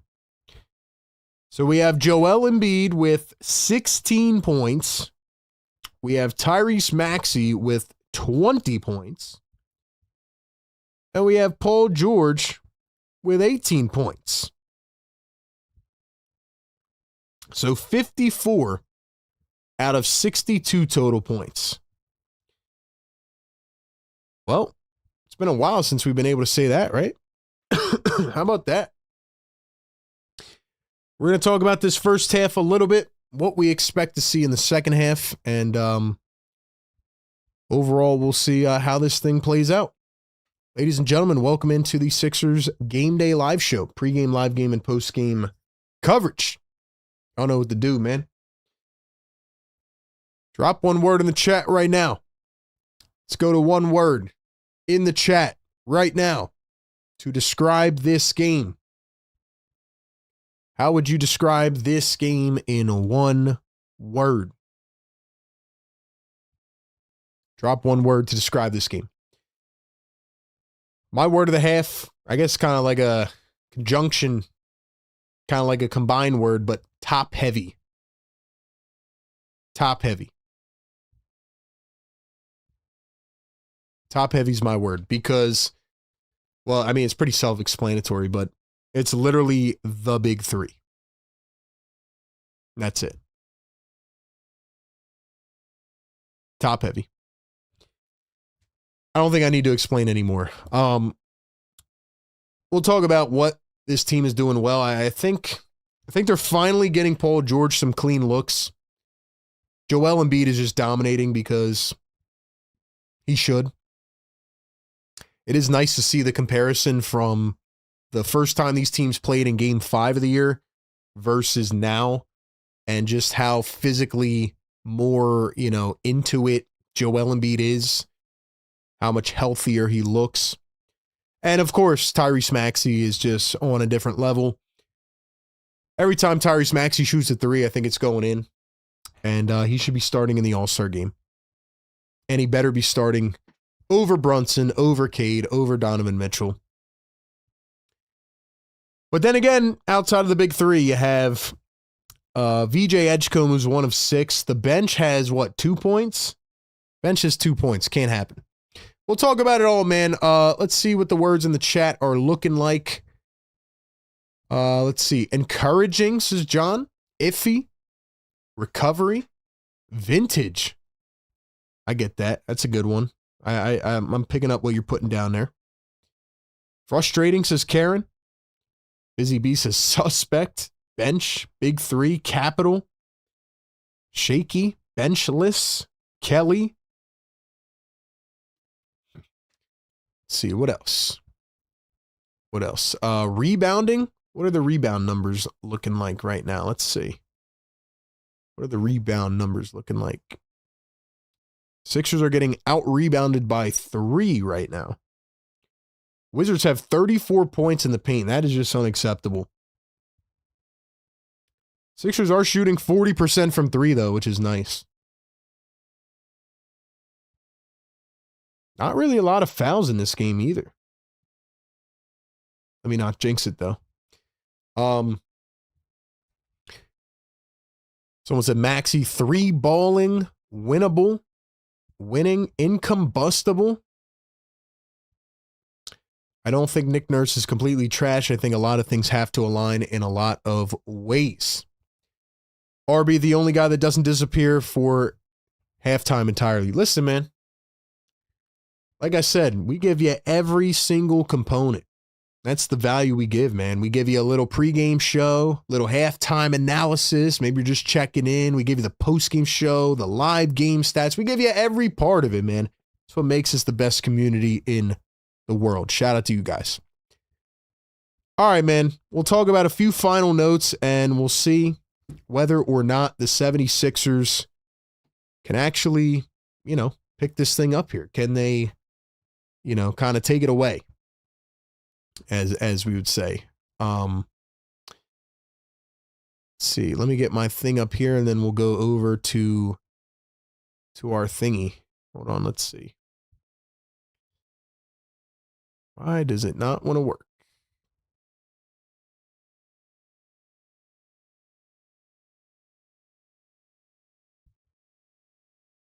Trying to get my picks up here for our sleeper parlay.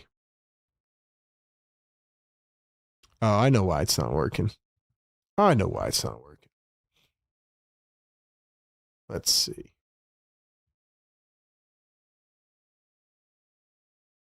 What in the heck? What do you guys think, man? Are the Sixers going to actually cough this game up, or are they going to win? What do you guys think? One-man producer RB in the house, man. We got 410 people in here, only 277 on the likes, man. That's not equating for me. It's not adding up. Come on now. Producing the whole show by ourselves, man. Let's go. All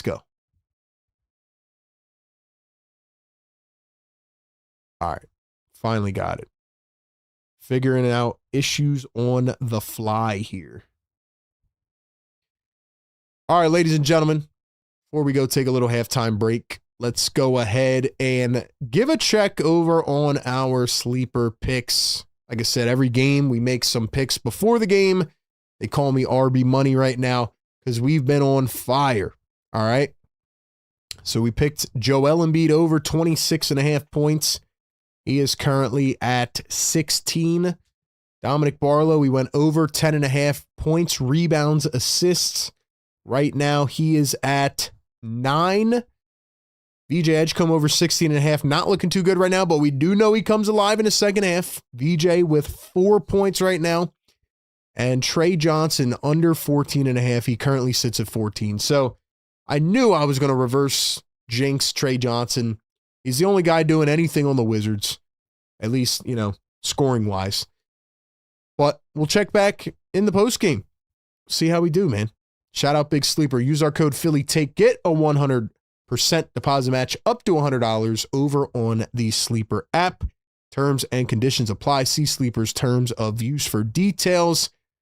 Check it out, man. They got a ton of live odds going right now. That's the fun part with Sleeper, man. You get to do it right during the game, halftime. Make those second half picks. All right. We will get back to that in the post game. What do y'all think, man? Yes or no? Are the 76ers going to stress us out at the end of the game again, or no? Yes or no? Nelson in the chat, what's up? Busy, what's good? Lisa's RB always working. You know the vibes. This is the busy season, man. Always. Got the Eagles coming up playoff-wise. I cover the Eagles as well. Mods, drop our Eagles link in the chat. We got everything going right now. We're on fire. Drop them fires, man. Thank you guys so much for supporting the channel, man. I really appreciate it. Really, really appreciate it. Y'all are the best, man. I'm going to go take a quick break. I'm going to take a deep breath. I want you to do the same.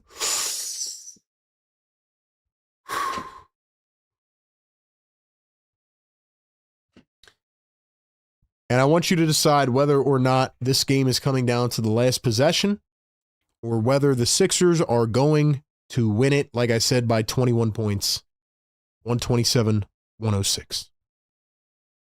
Appreciate y'all, man. We'll be back soon. We need 9 more subscribers. Get us to 50.5, man. Let's keep growing the family. Let's keep growing the family. We'll be right back.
Yes, sir. We back.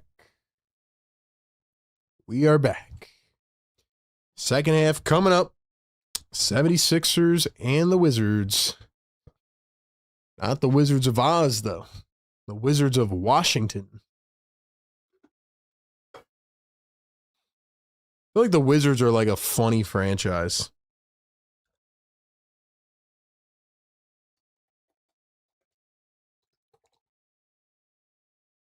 Like out of nowhere, you just remember that Michael Jordan randomly played for the Wizards. You're like, what? But, oh well.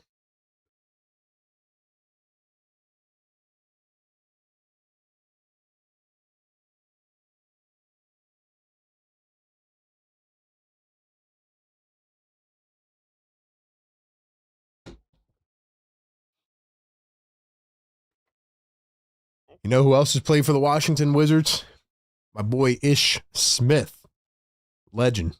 He's like the Michael Jordan of journeyman.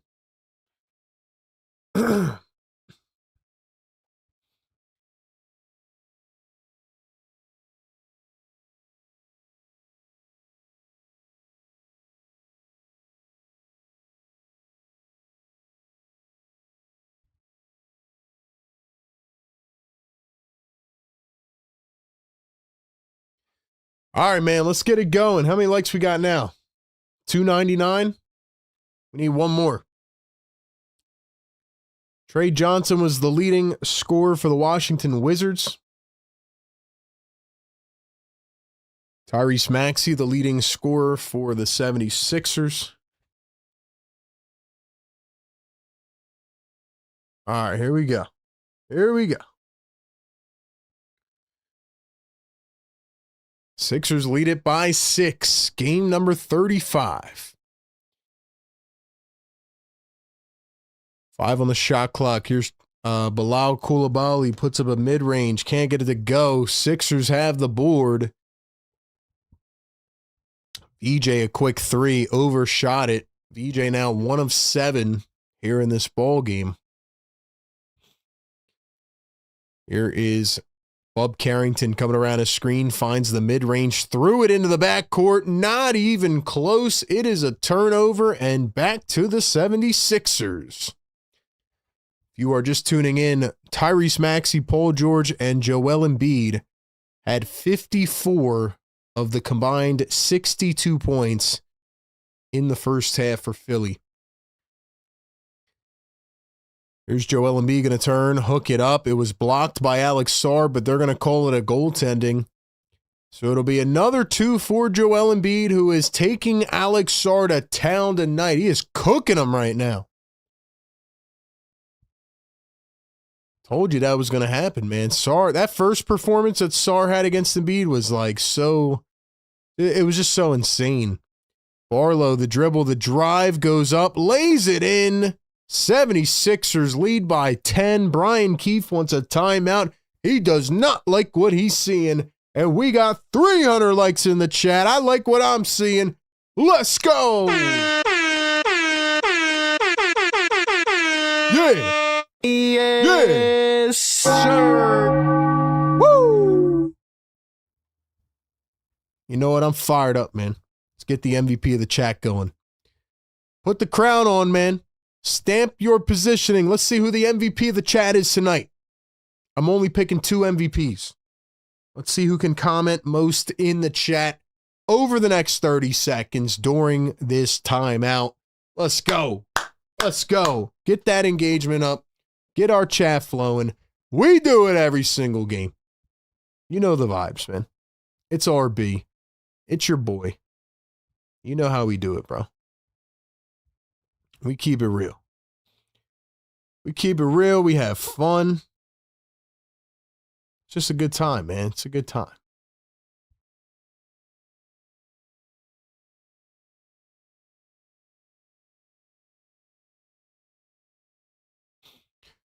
Let's go. See who the MVPs in the chat are. So far, it looks like my guy Kyle is taking over. Looks like Kyle's taking over. Got 10 more seconds.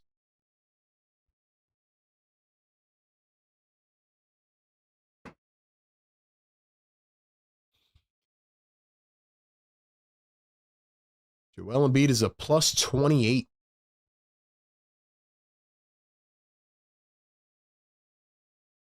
All right, we're good. We're good, man. We're good. Kyle's an MVP, man. He's got the most comments in the chat. I just had to give it to Kyle, man. He kind of took over. Busy Bee says we're letting him. It's his time to shine. Let's go.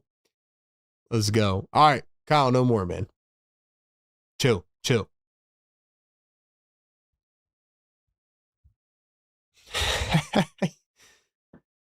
I know he's on the other side of that keyboard having so much fun right now, man. That's hilarious. Shout out to the MVPs of the chat. Shout out Mod Squad, man. Let's go, man. Even a game against the Wizards. Still gotta play hard, man. Have to finish it off. This would be really nice if the Sixers could just find their groove here, go up by 17, get to the fourth, play their starters for a minute, and then be good. And then be like, all right, we're good. We're going to rest them the rest of the game. We already got the W, blah, blah, blah. Trey Johnson had it poked off the knee. VJ Edgecombe gets the steal. He's laughing. Wizards do not challenge it. VJ knows that was probably off of him. Here are the 76ers. Maxey turning and spinning. Barlow now to Paul George. Here's Joel Embiid taking Alex Sarr, and he just absolutely cooks him again. Dude, this is like a welcome to the NBA moment, bro. This is like a welcome to the league moment right here. Sarr on the other end gets one to go.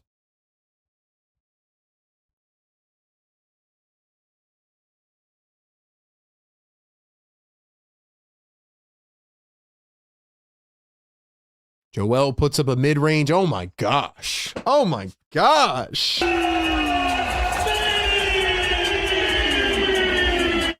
Washington, the jumper on the other end, gets it to go. Trey Johnson. I'm going to be honest with you, man. I'm going to be honest with you, bro. I don't even like Maxey gets fouled. Let me know if you guys agree with me or not. I'm having a hard time caring about this game. I'm just so happy watching Joel go to work. Anybody else agree with me on that? It's just so nice to see Joel playing like this. Maxey for three, it's in and out. And, in the back of our heads, we're sitting there thinking like, is this for real? Can this continue? But I'm just having so much fun watching Embiid play like this again. I'm so happy for him. Koulibaly for three, left it short.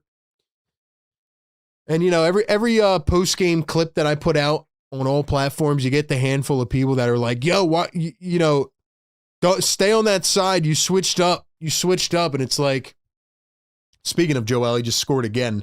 It's like, yeah, he didn't look good the whole season. Now he looks really damn good. So, yes, we analyze the team up and down as they go. Koulibaly hits a three. It's a 9-point game. I'm just really loving Joel's play right now. Here he is again. Joel working. Got it poked away this time by Trey Johnson. Johnson up the floor. Misses a three. Sarr tried to put it back. Couldn't. Johnson gets the rebound. Sixers are ball watching. Here's a wide open three from Carrington. Let's go. And that one is short. Maxey bringing it up the floor, finds VJ Edgecombe back to Tyrese Maxey. Here's Paul George. George working against Champagnie. He dribbles in, he drives, puts up the mid-range, and got it.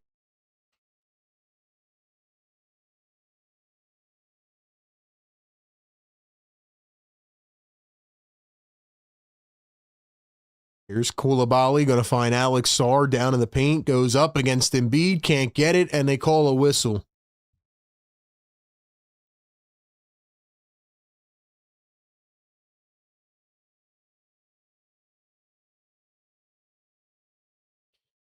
$5 super chat, Dom Boyle, 87.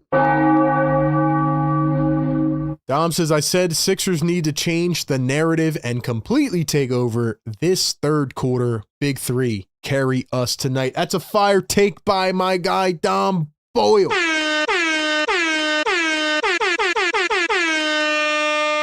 First one good at the line. Shout out to all of our channel members. Let's give a shout out to some of them. The ones who support us, man. Busy B, 50 tons of gold. Ben, what's up? Blue World in the chat. Karen, Estelle, let's go, man. Appreciate y'all, man. Sar at the line for number 2. I think Dom has a fire take there. I think Sixers got to pull this one away, you know? They got to step on their throats now and just go full throttle, man. Free throws were good for Alex Sar. Here are the 76ers. BJ Edgecombe guarded by Trey Johnson. He drives the lane, falls down, and a foul.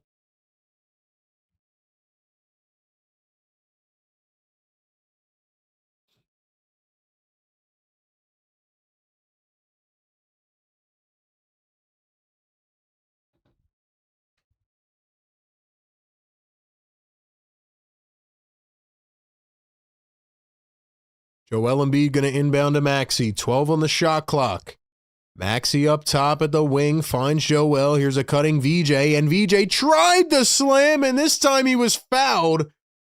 So that is now 3 times that VJ Edgecombe has almost had a highlight dunk.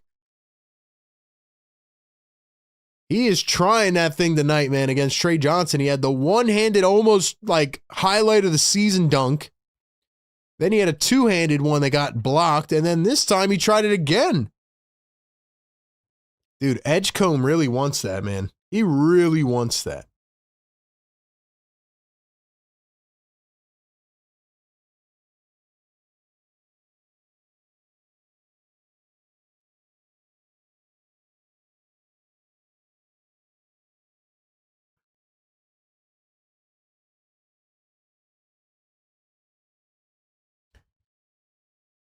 And VJ Edgecombe going to knock down at the line. All righty.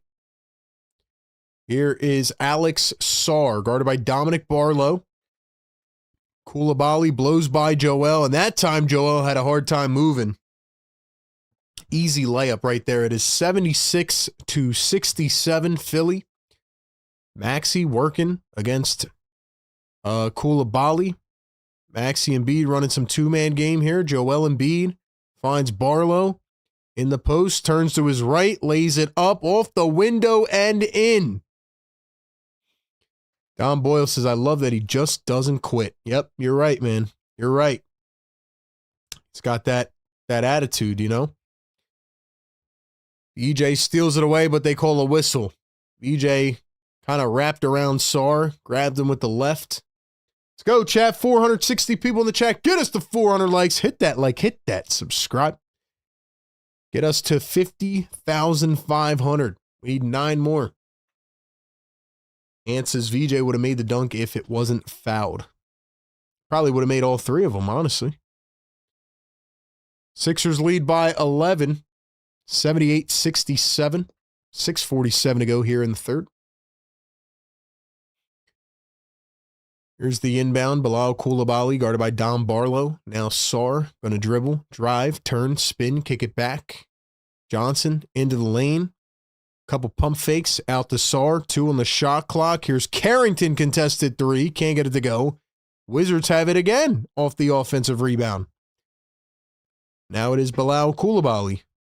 Takes it with the left hand. Paul George giving him a little bit of space. Koulibaly kicks it back. Johnson dishes it off. Carrington again from the same spot, and this time he hits. 78-70.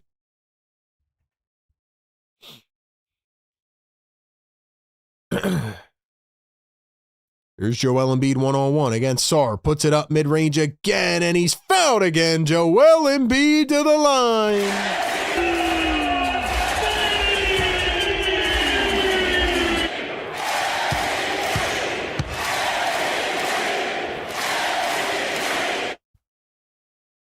Busy Bee says, we need to convert Dom Barlow today. Yeah, literally, tonight. Tiger says, don't forget the radio. What does that mean? What radio? Nah, we're building the vision, bro. Joel Embiid going to miss the first free throw. Here comes Kelly Oubre and Quentin Grimes back into the game. Oubre, 8 minutes in the first half, did not score a point. First game back in 2 months, though. No trend in Watford tonight so far.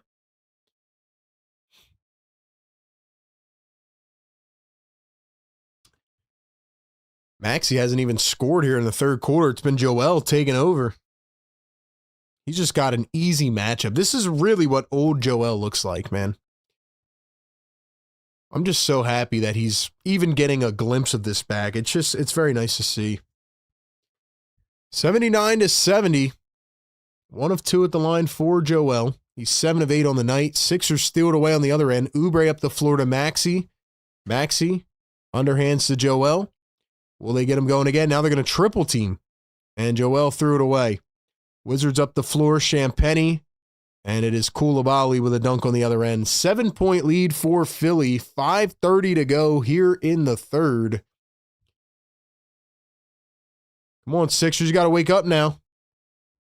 Maxey hesitates, drives, and kicks. Barlow wide open in the corner. Cha-ching! If Dominic Barlow can hit that shot, Sixers will be unstoppable. Mark my words. Champagnie at the rim. Got it on the other end. Come on, Joe. You got to play some defense, bro. You're cooking right now offensively, but we need you on the other end, too. 5 minutes to go in the third. Barlow in that dunker spot. I like how he's roaming. Oubre for 3. Left it short. Probably not the best shot right there. Carrington up the floor. Champagnie threw it away. There's not enough juice in this game right now. They're just kind of going through the motions, you know? They're kind of just like, I'm getting that vibe again, like, we'll win the game. You know, we'll be all right. We'll be all right.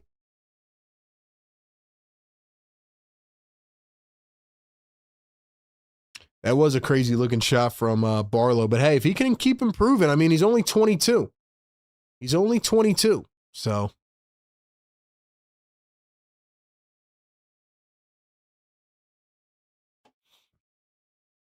.440 to go here in the third. Joel hands it off to Maxey. Maxey back to Joel.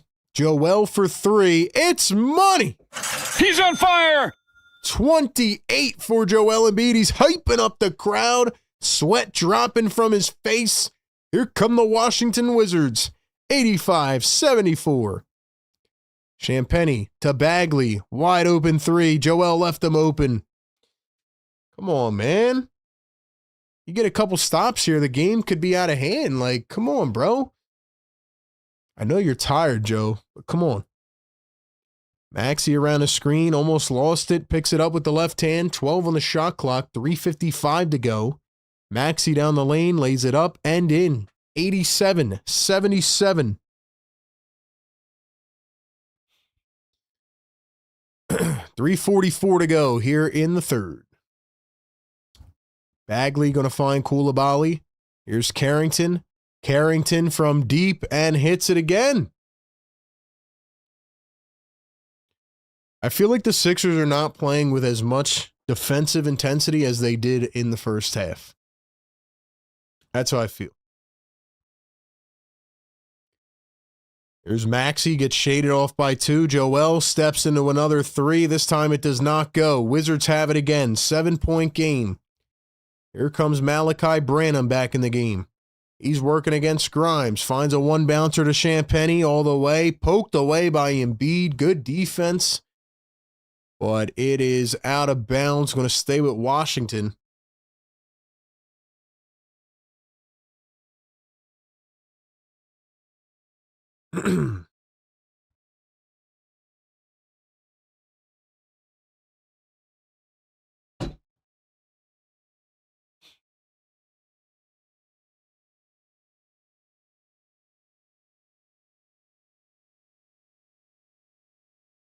Fresh 14 on the shot clock. 3:04 to go here in the third. The inbound to Johnson. One-on-one against VJ. Pulls up another deep 3. Off the back rim, but the Wizards get the rebound. Bro!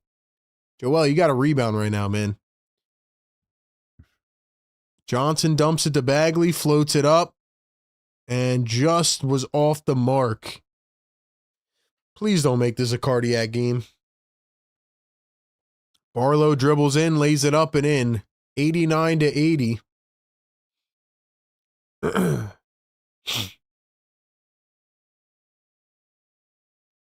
2:27 to go here in the third quarter. Bagley at the top. Working against Joel. Drives in. Oubre tried to poke it. And a foul on the Sixers. Actually, a timeout. I'm sorry.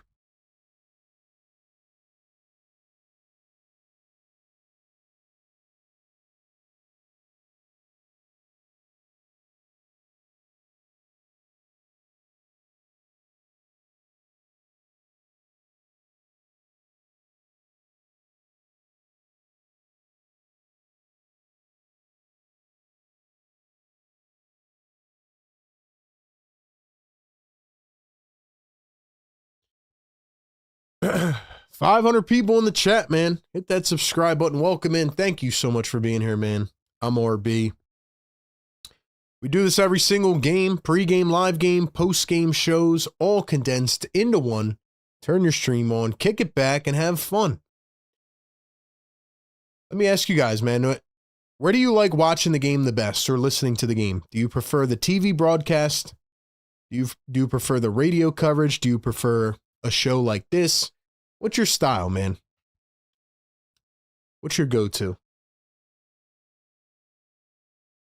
As you can see on my face right now, I'm kind of just exhausted because I'm starting to feel like this is going to be an unnecessary, down to the last minute game again. I don't know if the Sixers are tired or what it is, but they're just kind of lollygagging right now. They're just lollygagging.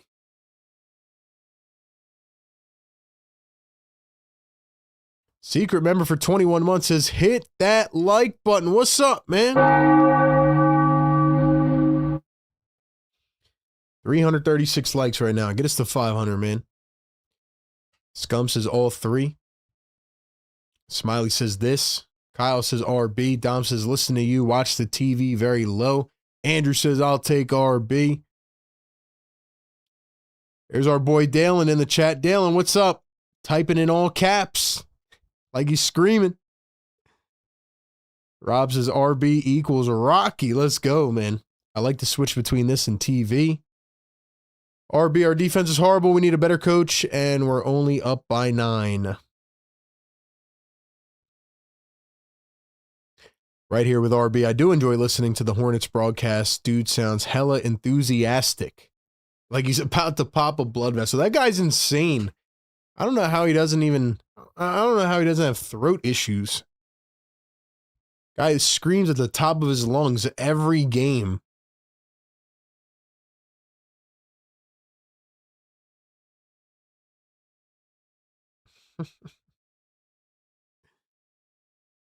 My superstition has me needing to watch all my Philly team's games. I like your commentary in tandem.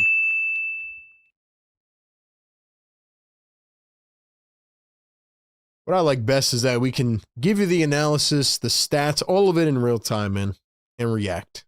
Give you the fan passion. Here is Andre Drummond. Yo, I am a fortune teller, bro. Nick Nurse must be listening to the stream. Shout out Coach Nurse. Drummond steals it away right off the bat. I just said to put Drummond in. Here's Grimes at the top, finds Paul George. Paul George steps into a 3, can't get it to fall. 89 to 80. Here's A.J. Johnson. Past Drummond, lays it up, missed it. Drummond can't get the board. It's bouncing everywhere. Knocked out of bounds, staying with Washington.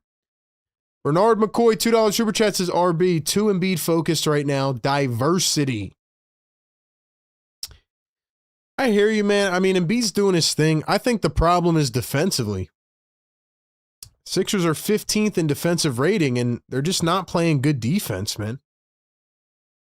That's my problem right now. They're not rebounding, and they're not playing good defense. Drummond, corner 3. Drummond, you might have to get benched again if you keep doing that, bro.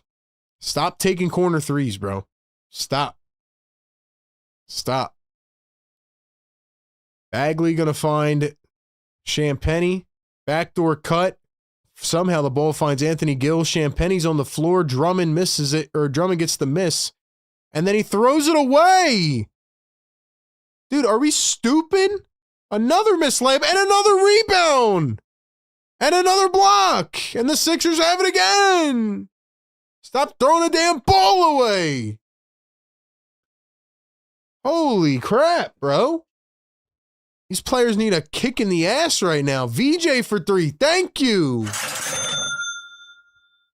If I'm Nick Nurse, I would be on these dudes right now. Like, yo, wake up, man. Come on, bro. AJ Johnson coming around the screen. Finds Bagley. Bagley going to dump it off. Anthony Gill hits the hardwood. Slips on the floor. 3 on the shot clock. Champagne contested 3. No good. And another rebound by the Wizards. They're going to make me lose my mind. 5 on the shot clock. Johnson again. Poked away by Drummond again. VJ. Grimes, 2-1 layup. Missed it. Oh my gosh, bro. Death taxes and Quentin Grimes missing a fast break layup. Anyway, man, it is the fourth quarter coming up. Sixers lead it by 12, 92-80. That was a very stressful third quarter, even though the Sixers scored, what did they score, like 30 points in that quarter, something like that. They scored a lot of points. They won the quarter, but they looked terrible for the last 5 minutes. Game should have been out of reach by now. I think they got out-rebounded probably by like 10 in that quarter. But anyway, we are headed to the fourth. Welcome into our show. I am RB. I give you the passion, the reactions, the play-by-play, every single game, pregame, live game, postgame show, all combined into one. Nobody's doing it like us. All I ask is that you hit the like button on the stream right now and subscribe to the channel. That's all I ask. Thank you for being here. We do it every game. See what happens. Make sure y'all follow us on all of our social media platforms as well. Instagram, TikTok, Facebook, at Philly Take with RB. And over on Twitter/X, at RB Philly Take. Let's see. Third quarter, the 76ers had 7 rebounds, and the Wizards had 12. So the Sixers got out-rebounded by 5 in the third quarter.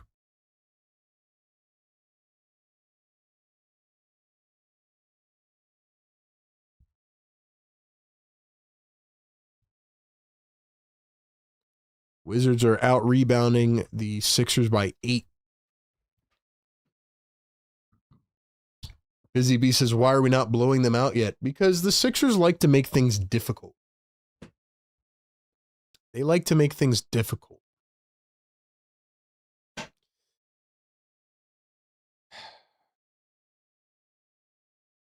McCain, only 5 minutes today, losing trust of the coach. Dalen, come on, bro. Dalen, McCain's been playing terrible, man. Can't keep giving a guy more minutes if he can't do anything right now. At some point, they might have to, send him to the G League to get him some reps because he does not look back up to speed right now.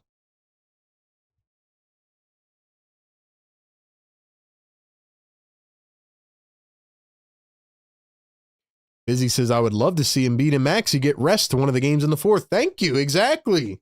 Can we just give our guys some rest? Like, go on a 10-0 run right now and end the game. Come on. If this game comes down to the last possession, I am going to probably have a breakdown, honestly. We'll see. All right, members, drop those emojis in the chat. 510 people in the live show right now. Here is VJ Edgecombe. Drives, turns, fades. Got it. VJ. VJ's up to double digits now. 11 points after another slow start. A hot second half. Sixers lead it by 14 points. Carrington tried to find the lane. Passed it to Johnson, who lost it out of bounds. Nice defense by Kelly Oubre. So VJ, Paul George, Quentin Grimes, Kelly Oubre, and Andre Drummond is the 5 for Philly to begin the fourth. For Washington, it is Branham. Hold on, here's VJ, another 3. Can't get it that time. Drummond, the offensive rebound, turns, spins, puts it up, missed it.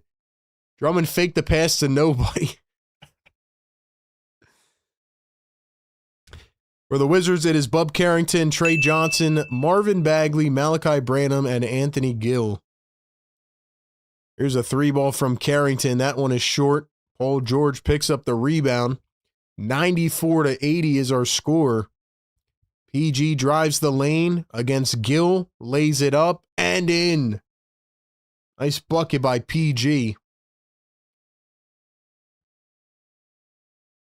Here's Bub Carrington working against Quentin Grimes, finds Bagley. Bagley guarded by Drummond. Bagley at the top, over to Johnson. 10 on the shot clock. Johnson down the lane. Here's Carrington back to Johnson, playing hot potato. Down the alleyway, floats it up, missed it. Bagley couldn't put it in. Rebounded by VJ. And here come the 76ers.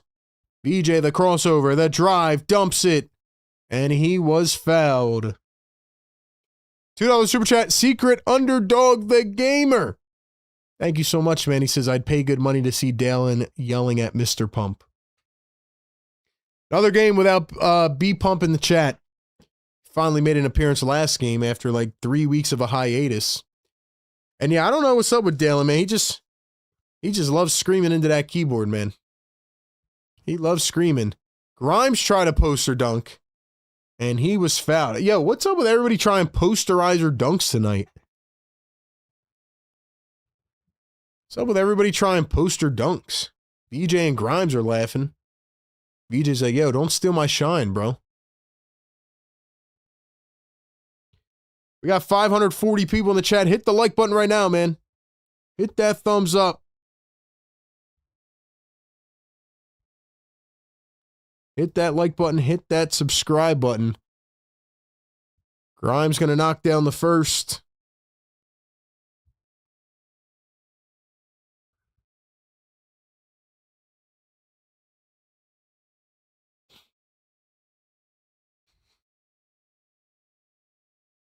Here comes Alex Sarr back in the game. Ben says we're winning. B-Pump won't turn up. Every time B-Pump comes in, we got to throw tomatoes at him, man. Got to do it.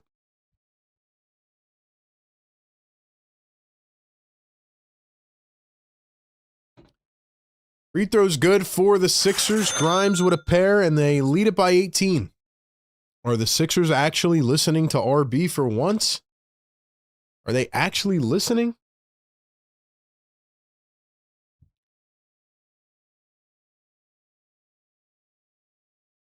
Here's the dribble, the drive, 3-ball, no good for Koulibaly. Here come the 76ers. VJ coming around a screen from Drummond. VJ pulls up, mid-range, got it off a foot. Sixers lead it by 20. Don't talk too soon. Sixers are listening to RB.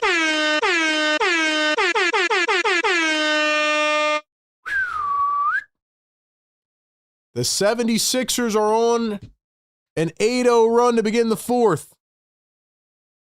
Didn't I literally just say they should do that? Didn't I just say that? Drop the yes sirs in the chat. I want to see everybody, man. The more engagement we have, the more fun it is. Speaking of more fun, man, before we get back into the game, got to give one more great shout out to our partners all season long over at NU.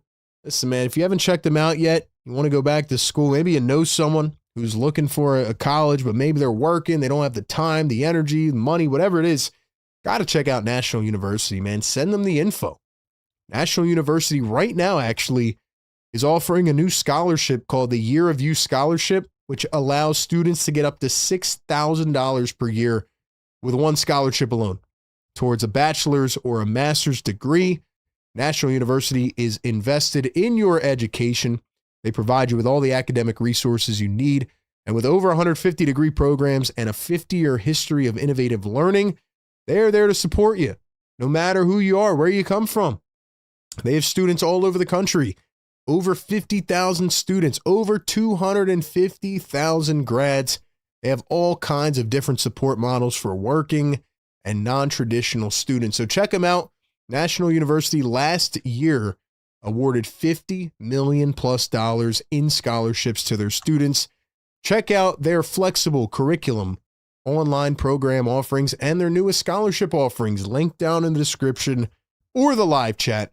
And thank you to them for being a partner on this show for the last 2 seasons. 9.5 to play, man. Can the 76ers do it? Can they actually make this a non-cardiac game? I'm monitoring my heart rate right now. My heart rate's going down. Heart rate's going down. Don't make it go back up. Don't make it go back up. Everybody's dropping the yes sirs. Let's piss off the neighbors one more time, man. Let's do it. Do it. Yes, sir, man. Yes, sir. If you are watching this channel right now and you like to watch this content, make sure you hit that notification bell as well. Mods, get those social links flowing in the chat. Tell people what to do. 9:25 to go. Could you imagine if the Sixers didn't have to bring back Maxey and Embiid in this game? Here's the drive into the lane, past it, stolen away again. Sixers have it again. Here's Paul George, going to find Andre Drummond, turns, spins, and fouled. Drum God.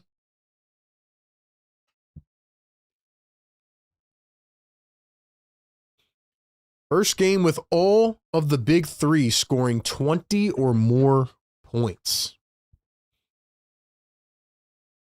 Dude, let's go, man.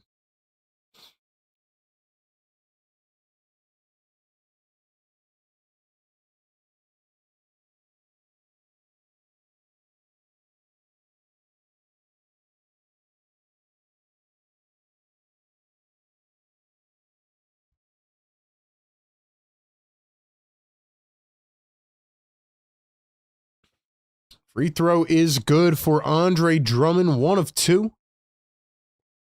Drummond's playing pretty well for getting a few spotty minutes here, and immediately another steal. He's got 2 steals, a block, and 3 boards in 6 minutes. Grimes has a wide open dunk. The Sixers are taking it away, baby. Yes, sir. He's on fire. Dude, talk about an immediate presence from Andre Drummond. That's what the Sixers needed right there in this game. They needed a Drummond to come in. He's got 3 boards, 2 steals, and a block in 6 minutes. Sixers only have 7 points off the bench. Let's go, man. Let's go, chat. I want to hear from y'all, man. I want to hear from y'all in the chat. Y'all are incredible, bro. Appreciate y'all a lot. You know, it's hard to come up here all the time and know what to say, you know? That's why I really appreciate everybody that, you know, gets active in the chat and helps keep the convo going, man. Really appreciate it.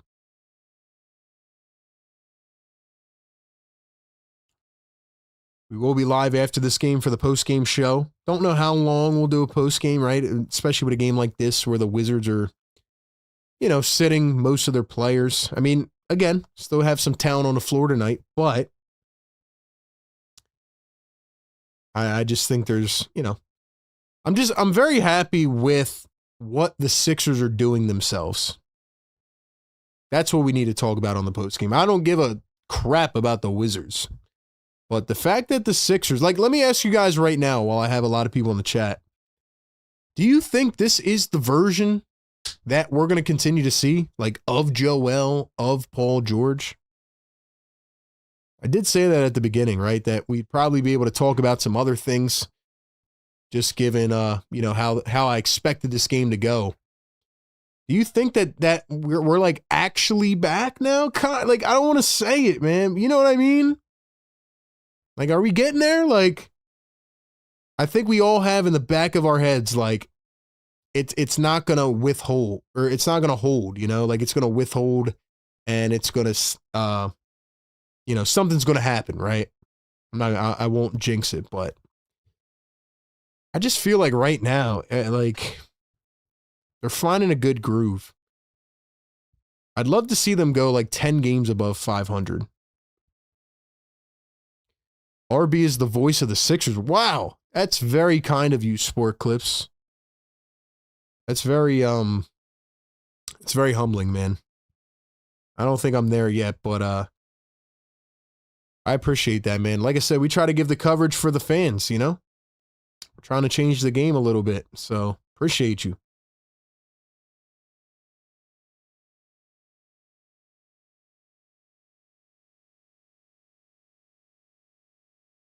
All right, let's see if the Sixers can close this bad boy out.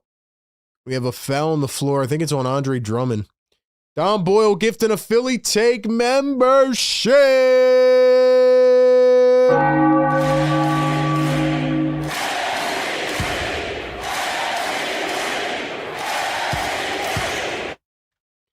Yo, drop some. I want everybody to drop MVP in the chat for Dom Boyle. He's always supporting us, man. Always. Clint says, let's hope so. Just want to see what they can do. First one good at the line. Absolutely yes. Busy says, I'm scared to say yes. I hear you. VJ's a straight up beast. What else we got? In hindsight, injuries are bad for any team. It's true. I don't know where these other comments went. Sixers are now up by 21, by the way. Let's see if we can act like I'm actually, like, my heart rate is not going out of the roof right now. I'm actually chilling right now. And Maxey and Embiid are chilling on the sideline, not having to come back in. Here's Quentin Grimes going to find VJ Edgecombe. Edgecombe dribbles, drives, lays it up, missed it. Drummond tapped it in. Big minutes by Drummond. $2 super chat, Jose Serrano. What's up, Jose? Cool that starters can rest almost a full quarter. Yeah, exactly. When's the last time we said that, Jose? It's been a long time, man. It's been a long time. Carrington dribble it. Drives. Sarr from the corner for three and hits. 20-point lead for the 76ers. 7:41 to go here in the fourth. VJ with the rock. This quarter right now is Sixers have a 10-point lead in this quarter alone. Grimes, a mid-range, knocks it down. The Wizards are in bottom-out mode right now. They're giving up. $5 super chat, Secret Underdog. The Gamer says getting there. Just got to hope they all stay healthy for once. It's kind of hard to give a full opinion when usually somebody's out. Wizards going to bank one in. Yeah, but that's my point, Secret. Like, now, like, when can we finally give that take? Like, have we seen enough? That's the question. Obviously, it's a long season. Got to hope for health, right? Every team is there. But based on what we're seeing, like, I feel like they're finally developing the chemistry we've all been waiting to see. Sixers lead by 22. Oubre just scored his first points, by the way. Shout out to Kelly.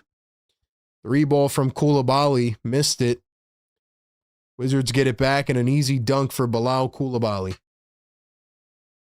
6:30 to go in this game. Maxey's only played 28 minutes. Scored 22 points.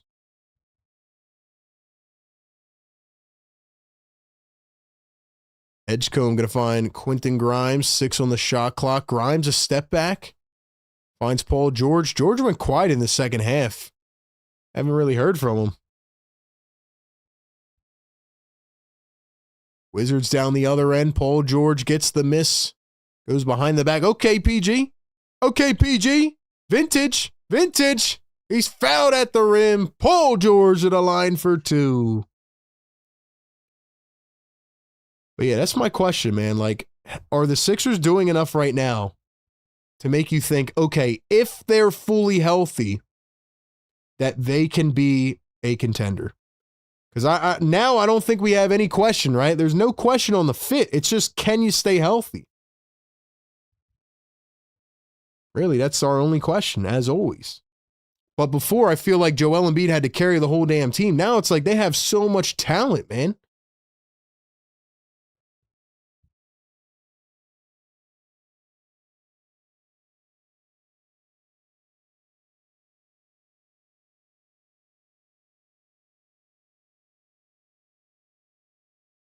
I'm so happy that the Sixers get to rest Maxey and Embiid in the fourth.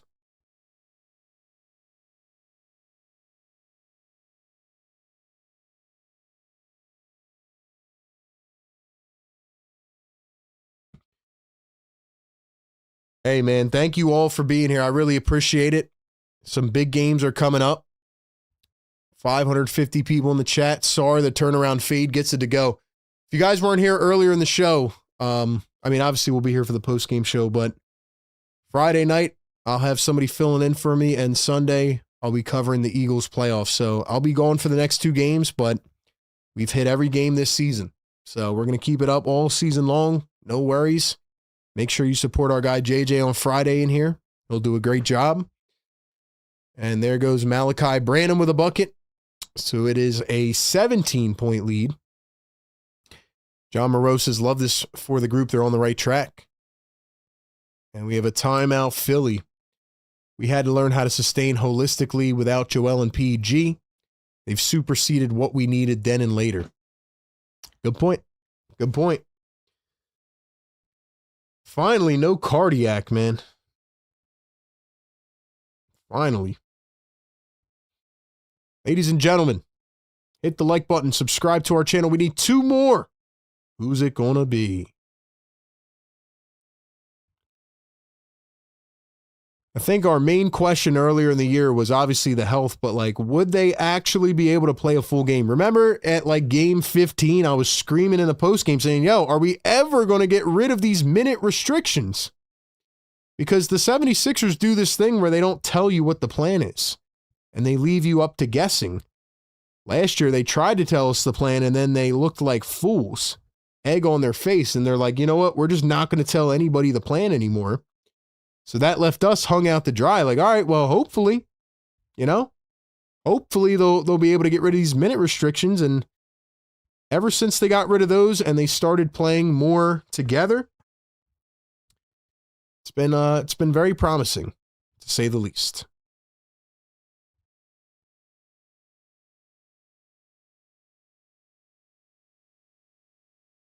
So huge to get Joel and Maxey a rested fourth quarter, though.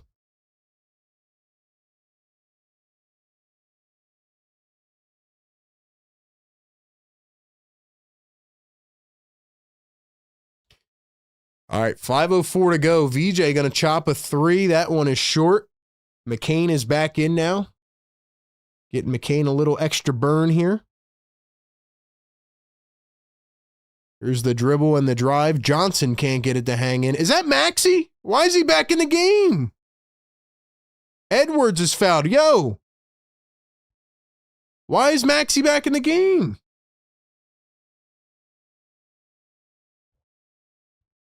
I don't like this, nurse. I don't like it.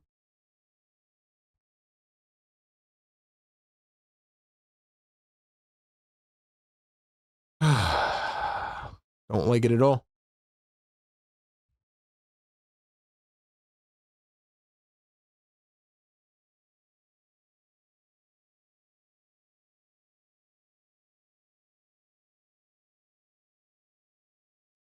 Here comes Trendon Watford in for the first time. Here comes Trendon Watford, his first game since November 25th. He missed 17 games.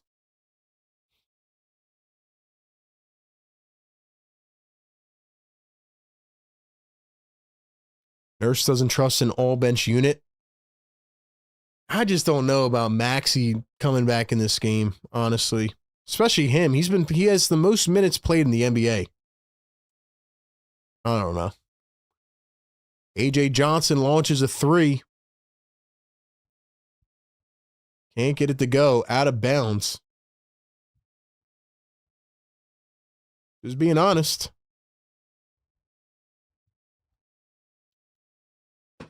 You guys think Maxey should have came back in this game?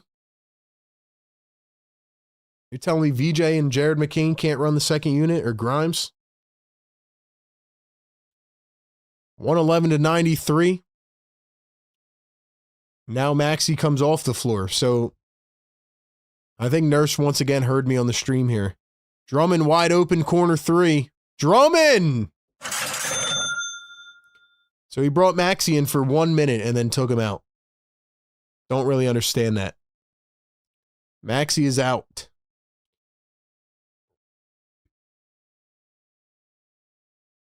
Oh, I forgot about this guy on the Wizards. 00, Tristan Vucevic. He was a rando that cooked the Sixers in one of them games last year. Wizards going to knock down a three. It is Anthony Gill. Yeah, I don't know why he brought Maxey in for 1 minute and then took him out. McCain down the lane, turns and spins. McCain, corner three, airballed it. Come on, Jared. Come on, Jared. A.J. Johnson, a wide open dunk. It's now a 16-point game, and Nurse has to call a timeout. He's like, yo, you guys going to wake up or what? He's like, are you guys going to wake up or what?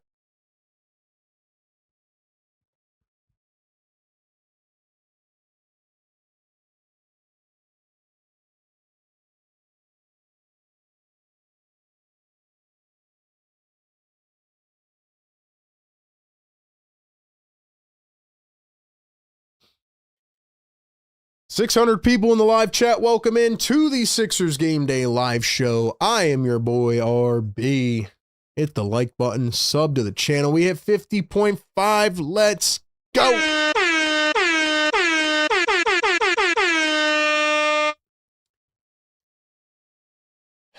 Dalen says, I am ready to trade Jared McCain.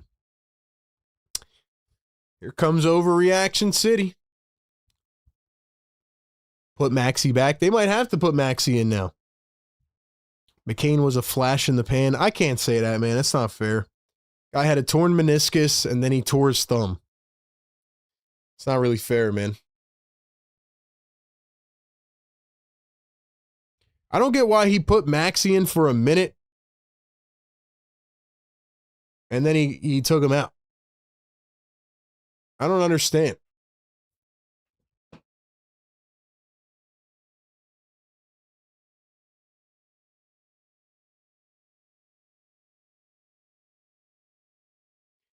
.114-98. Grimes drives the lane, throws it down, and he's fouled. One's in the chat. Yes. Woo. Quentin Grimes got to it first. Him and VJ were kind of going back and forth like, yo, who's going to be the guy to throw down the dunk? Well, Grimes finally got to it. And Grimes is going to knock down the free throw. 19-point lead now with 3:10 to go. Here are the Wizards. Anthony Gill trying to get active against Drummond. Drummond almost punched this guy in the face by accident. Drummond tried to rip through and steal it. Drummond is just trolling some of the time, I believe. Like, he's just out here having fun, man. Drummond's just like, oh, well. I'll do whatever. Alley-oop off the inbound, overshot. Wizards get the rebound. Vucevic puts it up, and he knocks it down. It's a 17-point game. Yo, didn't I say the score would be 127-106? We're getting close here, man. Edwards around a screen finds Watford. Here's Drummond again. Does he have another corner three? Drummond for three!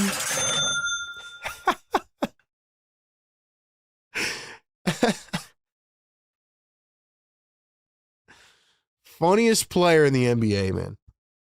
Funniest player. Three ball from Gill, pump fakes, drives, threw it over to the Sixers bench. It's picked up by Nick Nurse. I thought Nick Nurse was going to pull a Carmelo and stand up and shoot it. Why's my thing like that? 120 to 100. Watford, the one bouncer. Drummond, the drive. Drummond tried to finish at the rim with the fillet.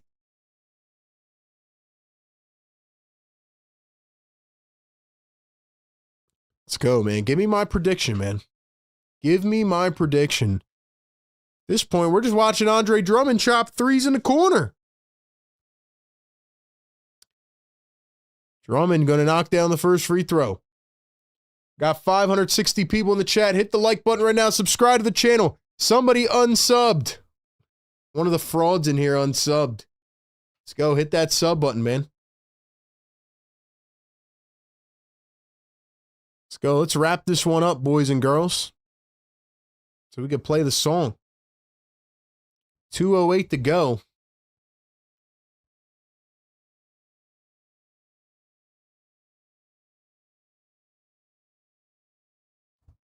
And we got an out of bounds, Washington.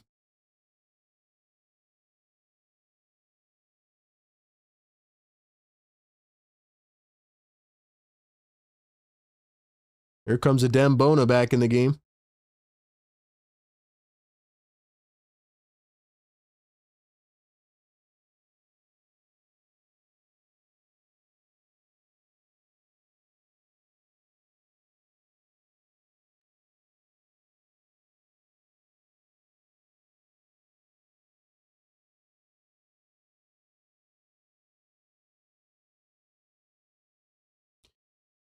Make sure you guys join the Discord as well, man. Mods, drop that link in the chat too. That way people can call in through the Discord. Crispy audio.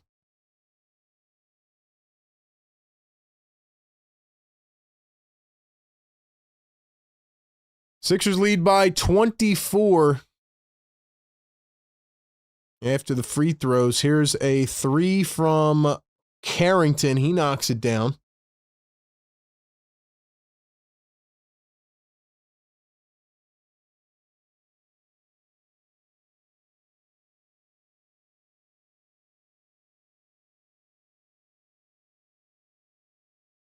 That was a three ball from Q-Dot. Sixers getting ready to wrap this baby up. I can't believe it, but it's actually not cardiac. Yo, we have a chance to hit my score on the money here. We need a Wizards 3, but instead it'll be Anthony Gill with a baseline reverse dunk, one-handed. I said 127 to 106. Currently it is 127 to 105. Call me RB the fortune teller, man. I should read palms or something. Now we got another fraud that unsubscribed, man. Love it. Just know that even though there's some haters in this chat, man, y'all are here helping out this channel. Just you being here helps out this channel. McCain going to knock down the first free throw. There goes my prediction. Let's go. Hit the thumbs up, man. We should have 500 in here right now. Second one is good for McCain. Make it rain.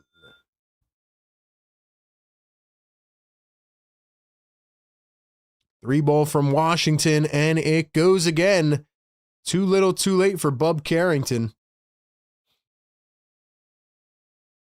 Doesn't it feel nice, chat? I'm just so relaxed right now. Bona slams it down again. 131 for the Wizards. How many points do the Wizards give up per game? Sixers steal it again. Grimes, Edwards.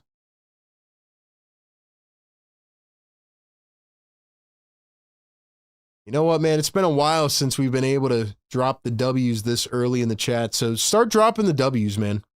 Wizards give up 124 points a game. Wizards steal it away. 19 seconds. Johnson, the dunk. 131 to 110. Sixers were 16.5 point favorite, though.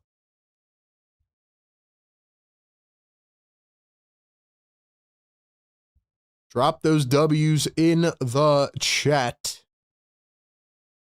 Sixers averaging 117 a game. They got 131 tonight.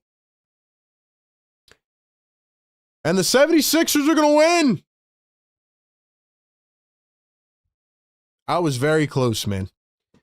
Couple likes away from 400. Hit that thumbs up. Sub to the channel. Shout out to the chat. Sixers get it done in easy fashion for once. It actually wasn't cardiac. My heart isn't going a million miles an hour. W's in the chat. I want to see all the members, man. Drop those dubs. And most importantly, play the song.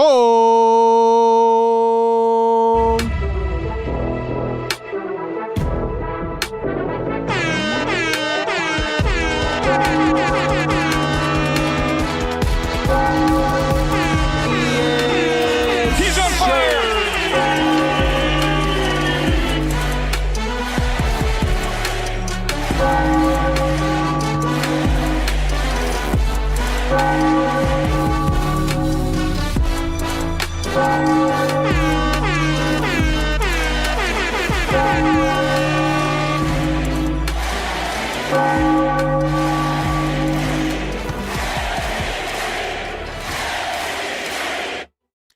It is pretty wild how I predicted this game to a T. Some people in here pregame were saying, yeah, the Sixers, are going to struggle to a team that's down a bunch of players. And I was like, yeah, they might make us mad in the first half, but come that third, fourth quarter, I said, hopefully we can finally get Maxey and Embiid to rest. And that's exactly what happened. My final score prediction was close. I was actually 4 points off for each team. And I am so happy that the Sixers finally made it easy for us. Sixers moved to 20-15 on the campaign. Shout out to the partners of the Game Day Show, National University and Sleeper. Download the Sleeper app. We will summarize all of this, and we will talk about the continued dominance of the big three in the postgame show. Stick around with us or listen to it tomorrow on podcast platforms. What else? Sixers finally showed us their full team healthy tonight. And they also did something that they haven't done the entire season. So we will talk about that. We will break it all down. And it's all coming up right here in just a few minutes on the Sixers postgame live show. Matter of fact, just in case we decide to take some callers as we always do, let's drop the phone number and the Discord link in the chat. So that way you can get in on the phone lines. Other than that, man, shout out to the mods. Shout out to the members. Appreciate y'all. And we will be back in just a few minutes. Do not go anywhere. Sixers Game Day Live post game coming up next.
All right, welcome in to the 76ers post-game, a live show right here on Philly Take with RB. You know, it's been an interesting night, and I've been saying all along, I feel like I've kind of been calling the night as it goes, right? And I said that the final score would be 127-106. The 76ers would finally get a blowout win and not increase our heart rates at the end of a game. And I said that they would learn from their mistakes last game. I said that the first half could be a little shaky, then they would pull off in the third. I even said that Joel Embiid and Tyrese Maxey could get arrested in the fourth. All that has fallen right in a line. And another thing I said before the game was we might see Trae Young get traded very soon rather than later. And just as I was setting up the post-game show getting ready for this, boom, we have breaking news. The Washington Wizards did just make a trade. So we are going to talk about that in a few minutes, though, because let's be honest, there's not a ton from this game, but there is a couple main things that we need to talk about from tonight. Ladies and gentlemen, if you're just tuning in, hit the like button, subscribe to the channel, and make sure you follow us on all social platforms at Philly Take with RB. And follow me on Twitter at RBPhillyTake. Support us on audio platforms as well. Go over there, give us a share, a review. All that good stuff helps us out tremendously as we continue to grow. And this post-game show is presented by Sleeper. So hope you didn't go to sleep just yet because you missed some big NBA news. Like I said, we will live react to that. But let's talk about this 76ers game. Let's be honest, right? The story of the night is the Sixers' big three continues to absolutely cook. And I'm honing in specifically on Joel Embiid. But it was Joel Embiid, Paul George, Tyrese Maxey. What did they have? 54 combined points out of 62 total at halftime? I mean, they were absolutely cooking. Paul George had 13 in the second. Maxey had 16 in the first. Then here comes Joel Embiid after having 16 in the first half, and he drops a 12-piece in the third quarter. And it got to a point where the 76ers were finally able to rest Joel Embiid and Tyrese Maxey in the fourth quarter. When is the last time we've been able to say that? Like, you look at this game, and we knew the Wizards were not going to be competitive. The Sixers would learn their lesson from last game. The Wizards were down 1 million players. They just traded for Trae Young, and there were certain guys they could not play tonight, and they're just a bad team overall. But I'm just still very impressed, mostly with Joel Embiid, and this game right here showed the difference from early in the year till now in terms of his physicality, right? Because in that October overtime game, it was Alex Sarr who had his way against Joel Embiid. If I remember correctly, I think he had something like 31, 11, and 5 in that game, and he was the better player, simply put. And you fast forward 30 games, here we are in the beginning of January, and it was Joel Embiid that imposed his will all night long. It did not even look close. It looked like prior year Joel Embiid, and just his ability to get into this scoring rhythm. He drops 28 on 10 of 14 from the field, 7 boards, 2 assists, 2 blocks. Every game, he continues to get one notch better. And I know a lot of us in the back of our heads are thinking, man, well, we're just waiting for something bad to happen, but it's starting to really feel like Joel Embiid is all the way back. He is doing this every single game. He leads all centers in scoring in the Eastern Conference, and he's only playing like 29 minutes a game. So it is officially time to put some respect on Joel Embiid. Shout out to his doctor for getting him right. And it's still early in the season. There's still a long way to go. But if Joel Embiid continues to look like he is right now, this 76ers team will be dangerous and can take on anybody. And I'm just so impressed with how much he has improved in a 30-game span. I mean, Alex Sarr got absolutely bullied tonight, and he's a good, young, fun player. But early in the season, he had no business working Joel Embiid the way he did. And Joel was hitting these little turnaround step backs off a foot, this little mid-range push shot. He was going right to the rim every single time, getting fouled. There were times where they're bringing doubles and triples, and this was one of those games, like I said in the past, where it doesn't matter what you throw at Joel, he's just going to rim his way all the way in. He's just going to muscle all the way through the defense, and nobody can stop him. Simple as that. And he's playing with that level of assertiveness and that dominant mindset right now. So shout out to Joel Embiid. Just another fantastic game. I thought in that third quarter, he got a little bit lackadaisical on the defensive end. He looked kind of winded, right, on the glass as well. The Sixers were getting torched. They got out-rebounded 12-7 in the third quarter. But I have to give Nick Nurse credit because the big adjustment of the game was taking out a Dembona and putting Andre Drummond in.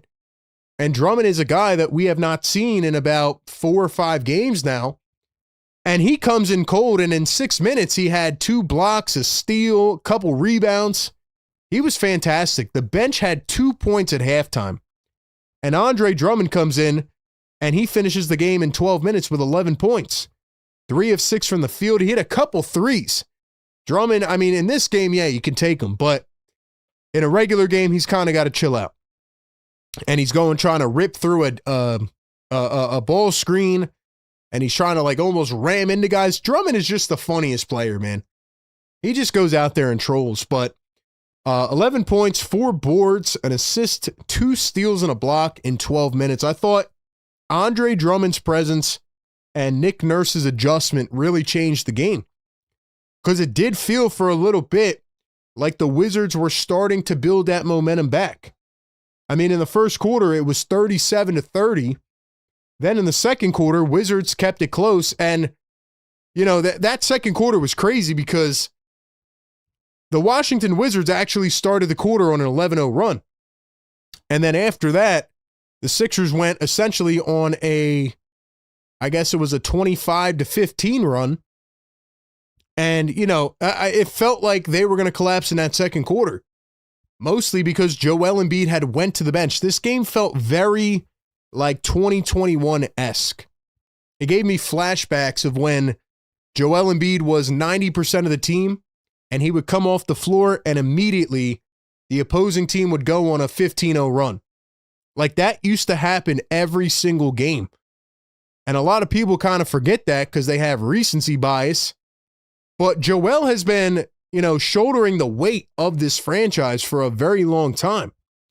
And it was because of games like this. It felt exactly like this game. He goes to the bench after the first quarter. Wizards go on a 13-0 run.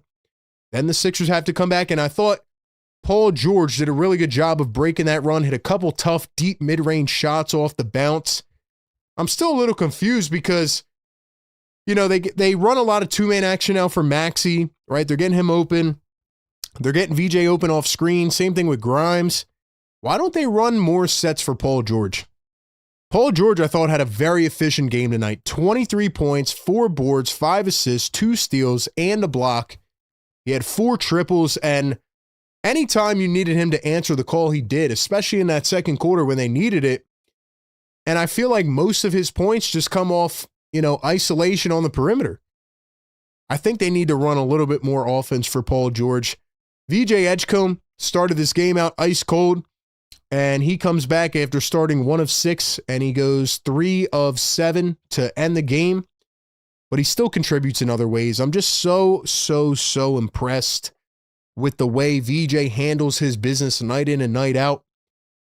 13 points, 6 boards, 7 assists, 5 steals. VJ Edgecombe was ripping those guards apart. And anytime they try to continually go on a run and string together a little bit of offense, it's VJ Edgecombe seeing plays before they happen, ripping a steal and throwing it out and doing outlet pass. Like I really like how the Sixers are able to speed it up and slow it down. You know, before it was like Joel Embiid would have to bring the ball up the floor and they would have to lag it up the floor and everybody would have to wait. But now it's like Maxey and VJ are just so explosive. As soon as Joel pulls that board in or Barlow pulls that board in, immediately, boom, here's Maxey up the floor, VJ, and they're getting a bucket in transition in the break. I love the way that they're playing pace-wise. And that brings me to Tyrese Maxey, who again had 16 points in the first quarter. And, you know, they were going up against a team that still had some talent on the floor, right? Guys like Trey Johnson, who was the 5th overall pick, and a former lottery pick, Bilal Coulibaly, Bub Carrington, who showed a lot of promise last year. But it just goes to show that you could draft a bunch of nice young players and you're still not going to get there for a while, right? Like, you have to draft game changers. And Tyrese Maxey has always had that in his genes. And now it's just like his confidence is at an all-time high. Like, I'm just watching Maxey on a night-in, night-out basis, whether it's a crafty finish at the rim under the lane, whether it's a step-back three. Like, I feel, again, like Maxey had this skill before, but it is just so polished at this point that Maxey just hit you with a quick 1-2, you know, little crossover, boom. And, like, if you give him an inch of space, he is going to knock down that three. And another thing I noticed, too, is that Maxey in transition never misses a three. Anybody else notice that? Like, you move the ball up the floor, right? Joel's trying to get to half court, and immediately it's VJ, Grimes, whoever, boom, Maxey, one dribble, pull up, bang. He does not miss in transition. Tyrese Maxey is at the point for me where anytime I see him shooting, I'm like, oh yeah, that's going in. Like, it's a little different when you watch a guy for his entire career and you see that career growth and that trajectory to getting there, you know, but we have to start thinking or viewing Maxey in the lens of a Damian Lillard. I'm not going to say Steph Curry because that's a little extreme, but Maxey's getting there as well. You know, go back in the day, whoever, Luka Doncic, whatever, right? Like, pick your favorite guard, pick your favorite wing, whoever. You got to start viewing Maxey in that lens. And I said it all night, but Maxey should be the all-star starter right now in the Eastern Conference. And I think the biggest thing tonight was that the 76ers finally got Tyrese Maxey some rest in the fourth quarter. Same thing with Joel Embiid. For these guys, especially with health, right, and with the amount of minutes that Maxey's been playing, allowing him to get a breather is huge for this next stretch. So I was very impressed, again, with the big three. I think the Sixers need more out of their role players, but this was a game, again, where you have a little bit of trouble getting motivated. And like I said, there was a point in the third quarter where I think the Wizards went on a run and Nurse calls a timeout, and I'm sitting there saying, yo, if this team does not wake up, the Washington Wizards are going to take a hold of this game. And thankfully, it was the Joel Embiid back-to-back mid-range J's, the VJ Edgecombe steal, and then Grimes started to get going, and they didn't look back. And to start the fourth quarter, I believe the lineup was VJ Edgecombe, Paul George, Quentin Grimes, Jabari Walker, and Andre Drummond. And they went on a quick 8-0 run to start the fourth, and from then on, it was over. It was odd that Nick Nurse put Maxey back in for like 30 seconds of gameplay. I don't know why he did that. But after that, he took him back out, got McCain a few more minutes, and I don't want to sit here and rag on McCain on a night like tonight. But honestly, it might be time to start getting Jared McCain some reps in the G League with the Bluecoats. I think McCain has a lot of potential. I think he showed last year how special he can be, but going through a torn meniscus, going through a torn UCL, coming back to a team that now has a completely different dynamic, has the stars on the floor, it is very hard to get acclimated to that. So if I'm the 76ers, I'm starting to really evaluate Jared McCain. Obviously, what is his role going to be long-term, but can you get him up the pace physically this season? Or is it going to be a lost season for Jared McCain? That is something that Nick Nurse and Daryl Morey and the rest of the organization have to decide, because you can't keep throwing this guy out there for 10 minutes a game if he's not going to produce anything. Now, on the flip side, the good part was that tonight you got a guy back like Kelly Oubre, and yeah, Kelly had 2 points and 3 boards and 2 steals, and he went 1 of 4. He was shaking the rust off, but I immediately saw an impact on the defensive side of the ball The Sixers are right in the middle of the pack in the NBA when it comes to defense, and they need more wings that can defend the perimeter, that can guard multiple positions, right? Paul George has done an excellent job at that, but I still think they need another guy. And for a guy that can help complement some of that bench scoring, especially with Jared McCain struggling right now, I think Oubre's the perfect player. And I just freaking love his swagger and his energy. He immediately comes back. His first play in 2 months, he forces a turnover and he's immediately throwing the arrow down the other way. Like, that's what I want to see. I want to see that emotion. I want to see that energy. I want them to play like they know they're a good team. And Kelly Oubre brings that 100% of the time. So shout out to Kelly Oubre. And I think that he is going to get better and better. I'm very happy that Nick Nurse doesn't play the old guys anymore, and is leaning more into this youth movement. We saw some Justin Edwards minutes at the end of the game with Watford in garbage time. So we'll see how that goes. Last thing I want to say from this game, and then we'll talk about the Trae Young stuff. VJ Edgecombe was very close to about 3 different posterizer dunk highlight plays. One of them would have probably been the dunk of the year. He went up with a one-hander over Marvin Bagley, and Bagley ended up taking the charge. He didn't want any smoke. A 7-foot center did not want any smoke with VJ, but VJ almost threw that thing down. And then a few minutes later, he almost throws down a 2-handed dunk. He gets fouled, I believe, on that one. And then the last one, he tries to throw down a one-handed dunk, and he gets fouled on that as well. My point being is the athleticism, just the pure superstardom, confidence, ability that we are seeing from VJ Edgecombe is not normal from a 20-year-old rookie. And he showed a lot of signs of this coming out of college, but I think we can all agree that he's already developed more than we expected, and he's already more exciting than anybody thought he would be right now. So I love his energy. I love the way he plays.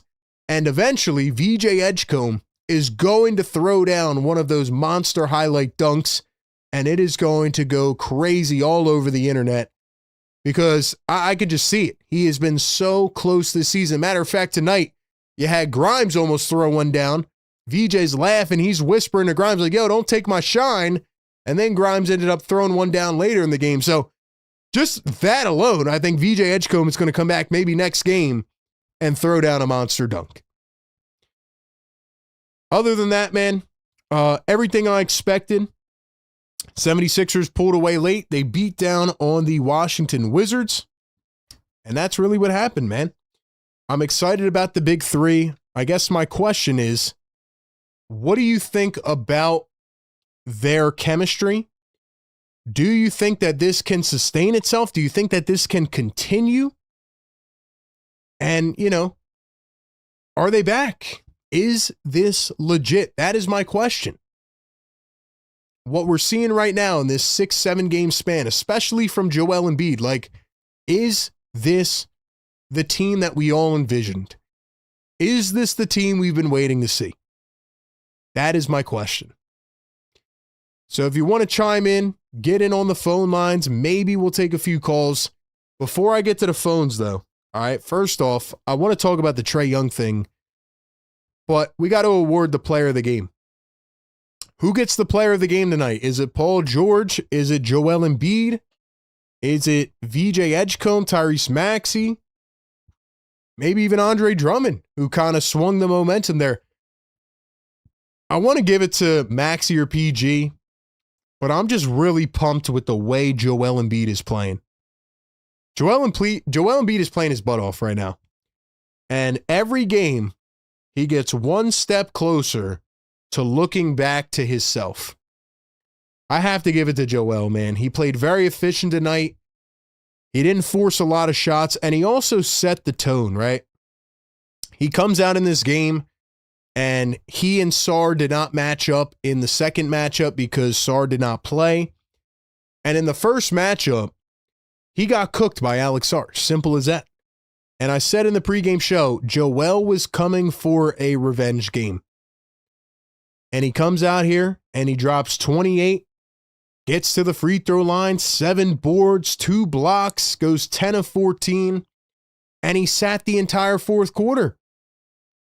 Joel Embiid only played 25 minutes. If Joel had played the full game, he might have 40 points in this game. So I'm going to say Joel Embiid gets the player of the game. He's been playing phenomenal. I love the way he looks right now, and I hope it continues. All right, man. We got a few callers on the line. I promise we will get to you in just a few. But I want to talk about the trade that just happened literally as we were setting up. I had a feeling that it was going to happen tonight. I didn't know it was going to be literally as the game ended. But the Atlanta Hawks have decided to trade Trae Young to the Washington Wizards in exchange for CJ McCollum and Corey Kispert. Now, I'm wondering if there's any draft capital here, but I don't see any.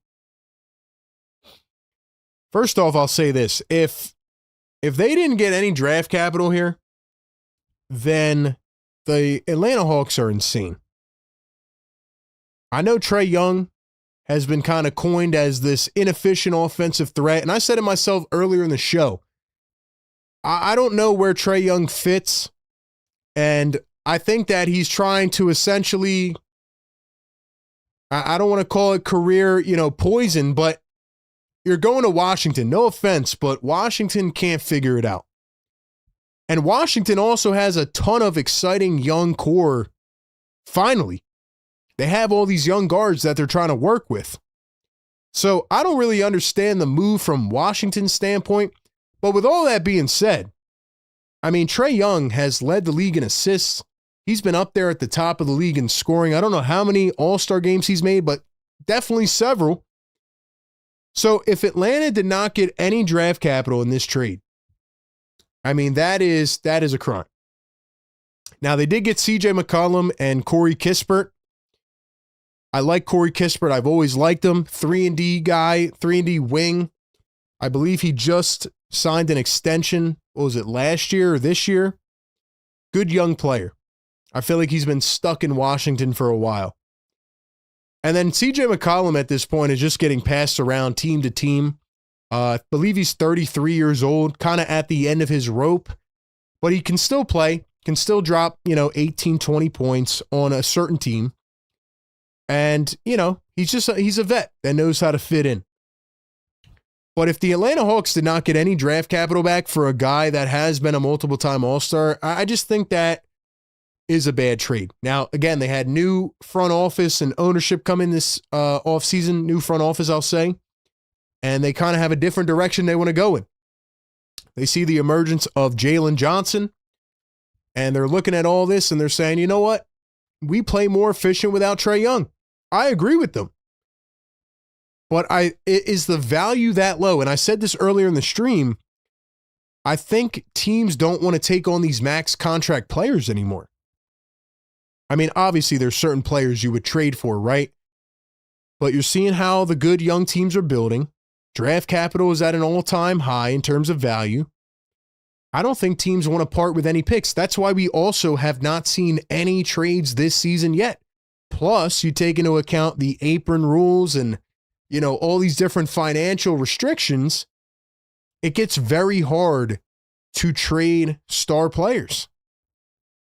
So does Trae, and they're saying that Trae Young wanted to force his way to Washington. So is he at this point where he's just ready to get a paycheck and just play games and it is what it is? I don't know. If there's no draft capital involved in this, I think that that's a bad trade. But anyway, those are my quick instant reaction thoughts to that. Let's go over to the phone lines. Let's see if we have anybody who wants to give a few thoughts before we wrap this up. We have 973 on the phone lines.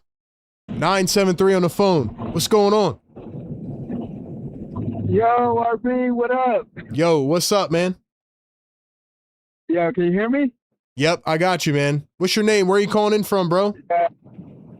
Yeah, this is Franz from South Jersey. South Jersey. What's up, man? Yeah, I'm just driving back from the game, man. It was great. It was beautiful. I'm very happy with how the Sixers played, man. I know they got things to fix, but it's good to see Oubre out there and Wofford out there playing again, man. I'm so happy to see that. And my boy Drummond was hitting threes, man. Oh my God, dude, crazy had the game. We were having a good time.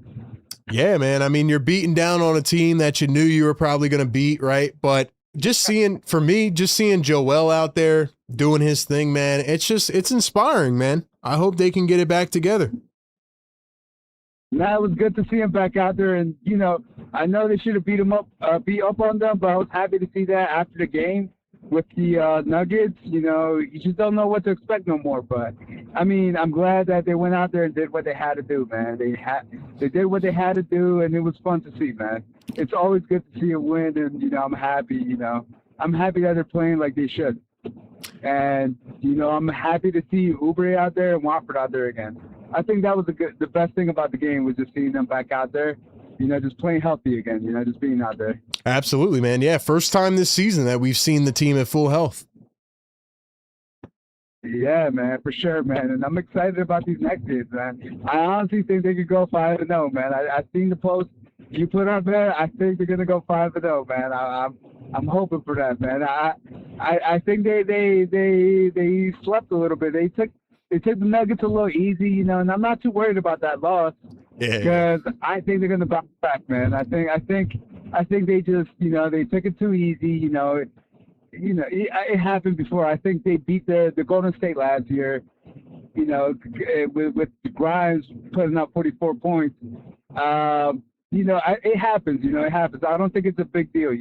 It's embarrassing a little bit, but I think they're gonna bounce back, and I think they're gonna get back to full form again, man. All right, man. Appreciate the call, bro. Hope you enjoyed the game. Thank you so much for calling in. That was the other thing I was gonna say is, this was the first time that we saw the team at full health this season. Now, again, Oubre was working back into form. Watford was only there in garbage time, but as you start to work these guys back in more, I just feel like the 76ers have more depth than they've ever had. You bring Oubre in off the bench. Now you got Watford, who's kind of like a platoon for Jabari Walker. Barlow's starting right now. Those guys are on two ways. We'll see what happens. But honestly, man, it was just nice to see everybody out there. Like, when's the last time that we said we are seeing the full 76ers team on the floor fully healthy? When's the last time we said that? Like, it's been a while, man. It really has been a while. So I'm happy about that. All right. We'll go to the chat here in a second, and I want to go to my guy Fredo on the Discord first. Let's see what he has to say. Fredo on the Discord. Fredo. RB. Yo, what's up, man? What's going on? They took care of business tonight, unlike the other night. Yeah, I knew they weren't going to follow up that performance with another stinker. There was no way that was happening. Like PG said in the post game, he said last game was a trick game, which I believe it was one of those games where, everybody's not playing. You think, all right, we got it in the bag, and you don't got it. But what is this, the 6th or 5th straight game that Embiid has played in? 5 games in 9 days. He's starting to look like the Joel Embiid we all know and love. He got a dunk early in this game. The thing that I'm impressed about the most is that nobody's being selfish at all. Like, nobody. Embiid isn't being selfish. Maxey isn't being selfish. PG isn't being selfish. They're playing like a team. And that goes a long way. It'll go a long way the more the season progresses. But they're just playing like a team, and they look really good. I think that's a great point. And they're also getting into their rhythms at different points in the game. It's about finding that balance. If one guy can step up in the first quarter, who's going to be the guy to step up in the fourth, right? And like even tonight, you saw Maxey drop 16 in the first. Then it was Paul George dropping 13 in the second. Joel had 12 in the third. So they were really able to allocate each of their possessions and, just find a way to get everybody involved. But like you said, nobody was being selfish. They're just finding different offensive, ways to score, and I like it. Yeah, especially with Kelly coming back. Obviously, it's going to take Kelly a couple games and Trendon Watford a couple games to get back in the rhythm that they did have. Hopefully, Jared McCain could get back into his rhythm, because if he gets back into his rhythm, Lord knows how good this team could really be, especially with Quentin Grimes the last couple games getting back to his rhythm. But yeah, one thing I do want to point out is that I didn't think VJ was as good as a passer as he is. Like, would he have 7 assists tonight? He had, let me see. Where's my thing at? He had, VJ had, he had 7 dimes tonight. Yeah, but Nick Nurse said he wanted to play VJ at the point guard. A lot of people got mad at him for it. I don't think anybody's really that mad now, considering how he's been playing. Didn't shoot the best today, but still was aggressive, didn't care, still confident every time he shot the ball. I wish he would take more of the pull-up mid-ranges. I really like those jump shots, but it'll come eventually. But I think the potential is so high on VJ, man. Like, the more I watch this guy, he's just getting started, man. He's just scratching the surface, and obviously the clutch shots are one thing, but, middle of a game, he just takes over. Like you said, pull up, dribble, bang. Like, these were things that he was not doing last year at Baylor. Like, you go watch the college tape. He was a promising potential 3-and-D guy, and he was starting to learn how to dribble the basketball. And look at him now. I mean, it's crazy. He's 20 years old. Yeah, no, but he's playing good despite the shooting numbers. He had 5 steals. I feel like every game that I've watched, he has at least 2 or more steals. If he doesn't have 4 steals, Maxey has 4 steals. Like, those two are taking the ball away from guys. People could talk about Rookie of the Year, and people just love to point out, Con Knipple's almost averaging 20 points. People, for some reason, forget to talk about the defensive end of the ball. And VJ has been great defensively all year. Like, I think the last 2 games he had 4 steals. He had 5 this game. So even if he's not playing good on offense, he's going to play good on defense. So he impacts winning, nice. Man. Impacting winning as a rookie. And doing it in a lot of different ways, man. It's beautiful. One more thing. Embiid's super efficient. Only took 10 of 14, got to the foul line, 28 points. But they look nice. Also, the vibes. I'm loving it. I've never seen Embiid smile this much. They're coming in after the announcements of all their name. They're putting their hands behind their head because, you can't do the celebration because he might get fined. So they're just out there. They're having fun. It's nice to see the Sixers have fun. I love it, man. Fredo, appreciate the call, man. Always, RB. Let's go. Fredo on the Discord. Fredo is becoming a staple caller, man. Shout out to everybody in the chat. Before we go to the comments here, I'm going to read out some of the comments. We got to give a huge shout out to our great partner over at Sleeper. Let's check on your boy RB Money. Let's see how we did in this game. As we do every game, we make our picks. You can do the same. Download the Sleeper app. Use the code PhillyTake. Get a 100% deposit match up to $100 on your first deposit by using our code PhillyTake. So we had Joel over 26.5. Joel went for 28. So that's 1. We had Barlow over 10.5 points, rebounds, assists. I thought that was an easy one. That's money. VJ, we had over 16.5. He went for 13, so VJ missed out. And then Trey Johnson under 14.5. I kind of jinxed him. He was really the only guy that could do anything for the Wizards in the first half. I thought Trey Johnson looked pretty good off the bounce tonight. And Trey Johnson is going to be a really good player. Saw a couple possessions there where him and VJ were kind of going at it. VJ lives for that competition. He lives for those moments. And if he's already showing those kinds of genes as a rookie, imagine what he's going to do in the future. So we went 2 for 4 today, man. We went 2 for 4. I'll call it a W, man. I'll call it a W. go check out Sleeper. Make your picks every single game. Win up to 1,000 times your payout on Sleeper. Terms and conditions apply. Please gamble responsibly. See Sleeper's terms of use for details. All right, man. See what the chat is saying about this game.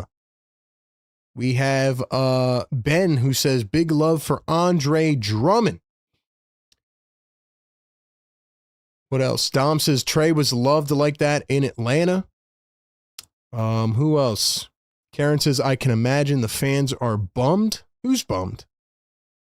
Dom says, I don't care what anybody says. He's a very talented player. So Dom is on the Trey Young tree.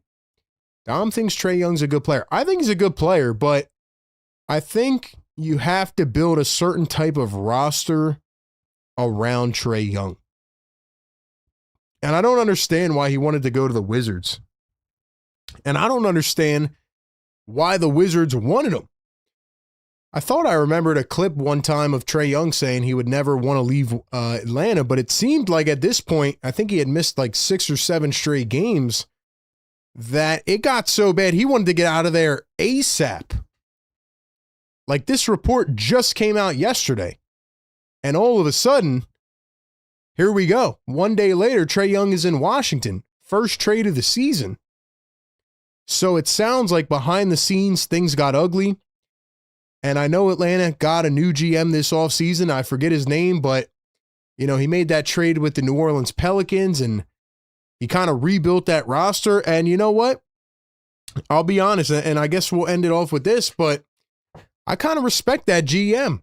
You know, he's not waiting until the end of the line with Trey Young. He's not waiting all the way until it gets so ugly where Trey is sitting out, whatever. It seems like they handled business behind the scenes. And I guess Trey and his camp, whatever, came to a mutual agreement that he wasn't going to play and that he wanted to be traded. And sometimes as a basketball GM, you have to notice when it's not working out for a certain player in a certain situation, and you have to make a risky move. So I think they're both handling it well. Now, again, I still think it was an L of a trade because they didn't get any draft capital. Like, how do you not get any draft picks for Trey Young? But on the flip side, why did Washington trade for him? I don't think it makes a lot of sense. I think in the long run, this helps Atlanta kind of mold their new identity, but I still think they should have gotten a draft pick, at least one. And then at least for the Washington Wizards, like I said, I feel like the Wizards have a lot of nice young talent. You know what the Wizards are trying to do? They're trying to sell tickets, man. They're a franchise that has been doomed for over a decade. I mean, they have been miserable. So I think the Wizards are now trying to build some hype in DC. That's my guess at this. But again, we'll probably hear more of this story as it comes out. Busy B in the chat says, kid is crying on the news because it's breaking news that Trey Young got traded. Hey, maybe people are upset. But I think you had to see this coming eventually. I think you had to see this coming eventually, right? I mean, it just kind of got to that point, you know? Just kind of got to that point. And my thing, again, as I'm thinking about this more, again, this just happened, right?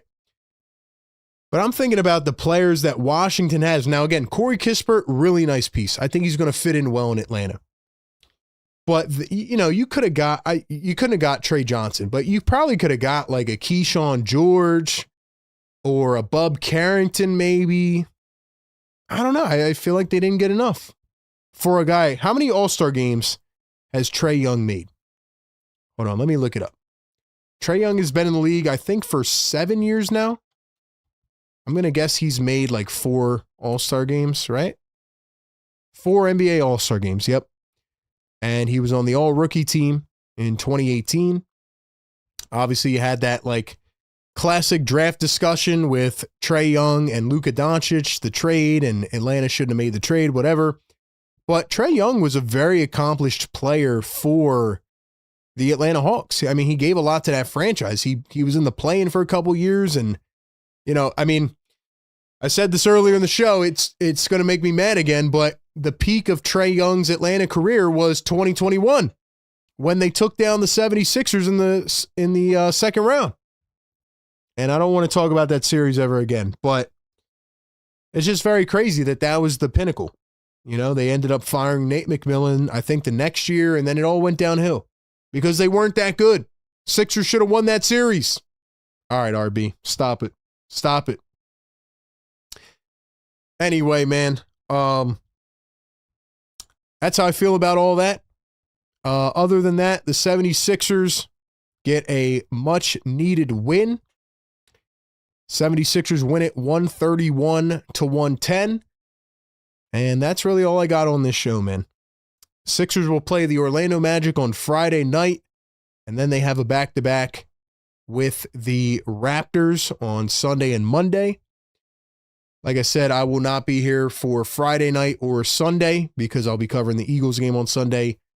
So I'll be out for the next 2 games. We have streamed every game this year. We continue to bring you the coverage. Make sure you follow all of our social platforms at Philly Take with RB. That way you don't miss any of our coverage. We will continue to break it down. Sixers sit at 20-15 through 35 games. If you look at that record at face value, you're going to say, it's been an okay season. But right now, based on the way the Sixers are playing, I think there is a lot of room for optimism, especially as we're now 1 month away from the NBA trade deadline. Do the Sixers need to make a trade? We'll talk about all that coming up and a whole bunch more. Shout out to all the members. Shout out to the mods, the best community in the world. Appreciate the heck out of y'all, man. Y'all are the best. And tonight, the 76ers were the best. They beat the Wizards 131-110. They moved to 20-15 on the campaign. Then breaking news struck. Trae Young traded to the Wizards. It's been a crazy night. Isn't it always, man? Sixers Game Day live show. Every game right here on YouTube. Pregame live game and our postgame show presented by Sleeper. Hope you all have a great rest of your night. Enjoy the weekend. Catch y'all next time, man. Peace.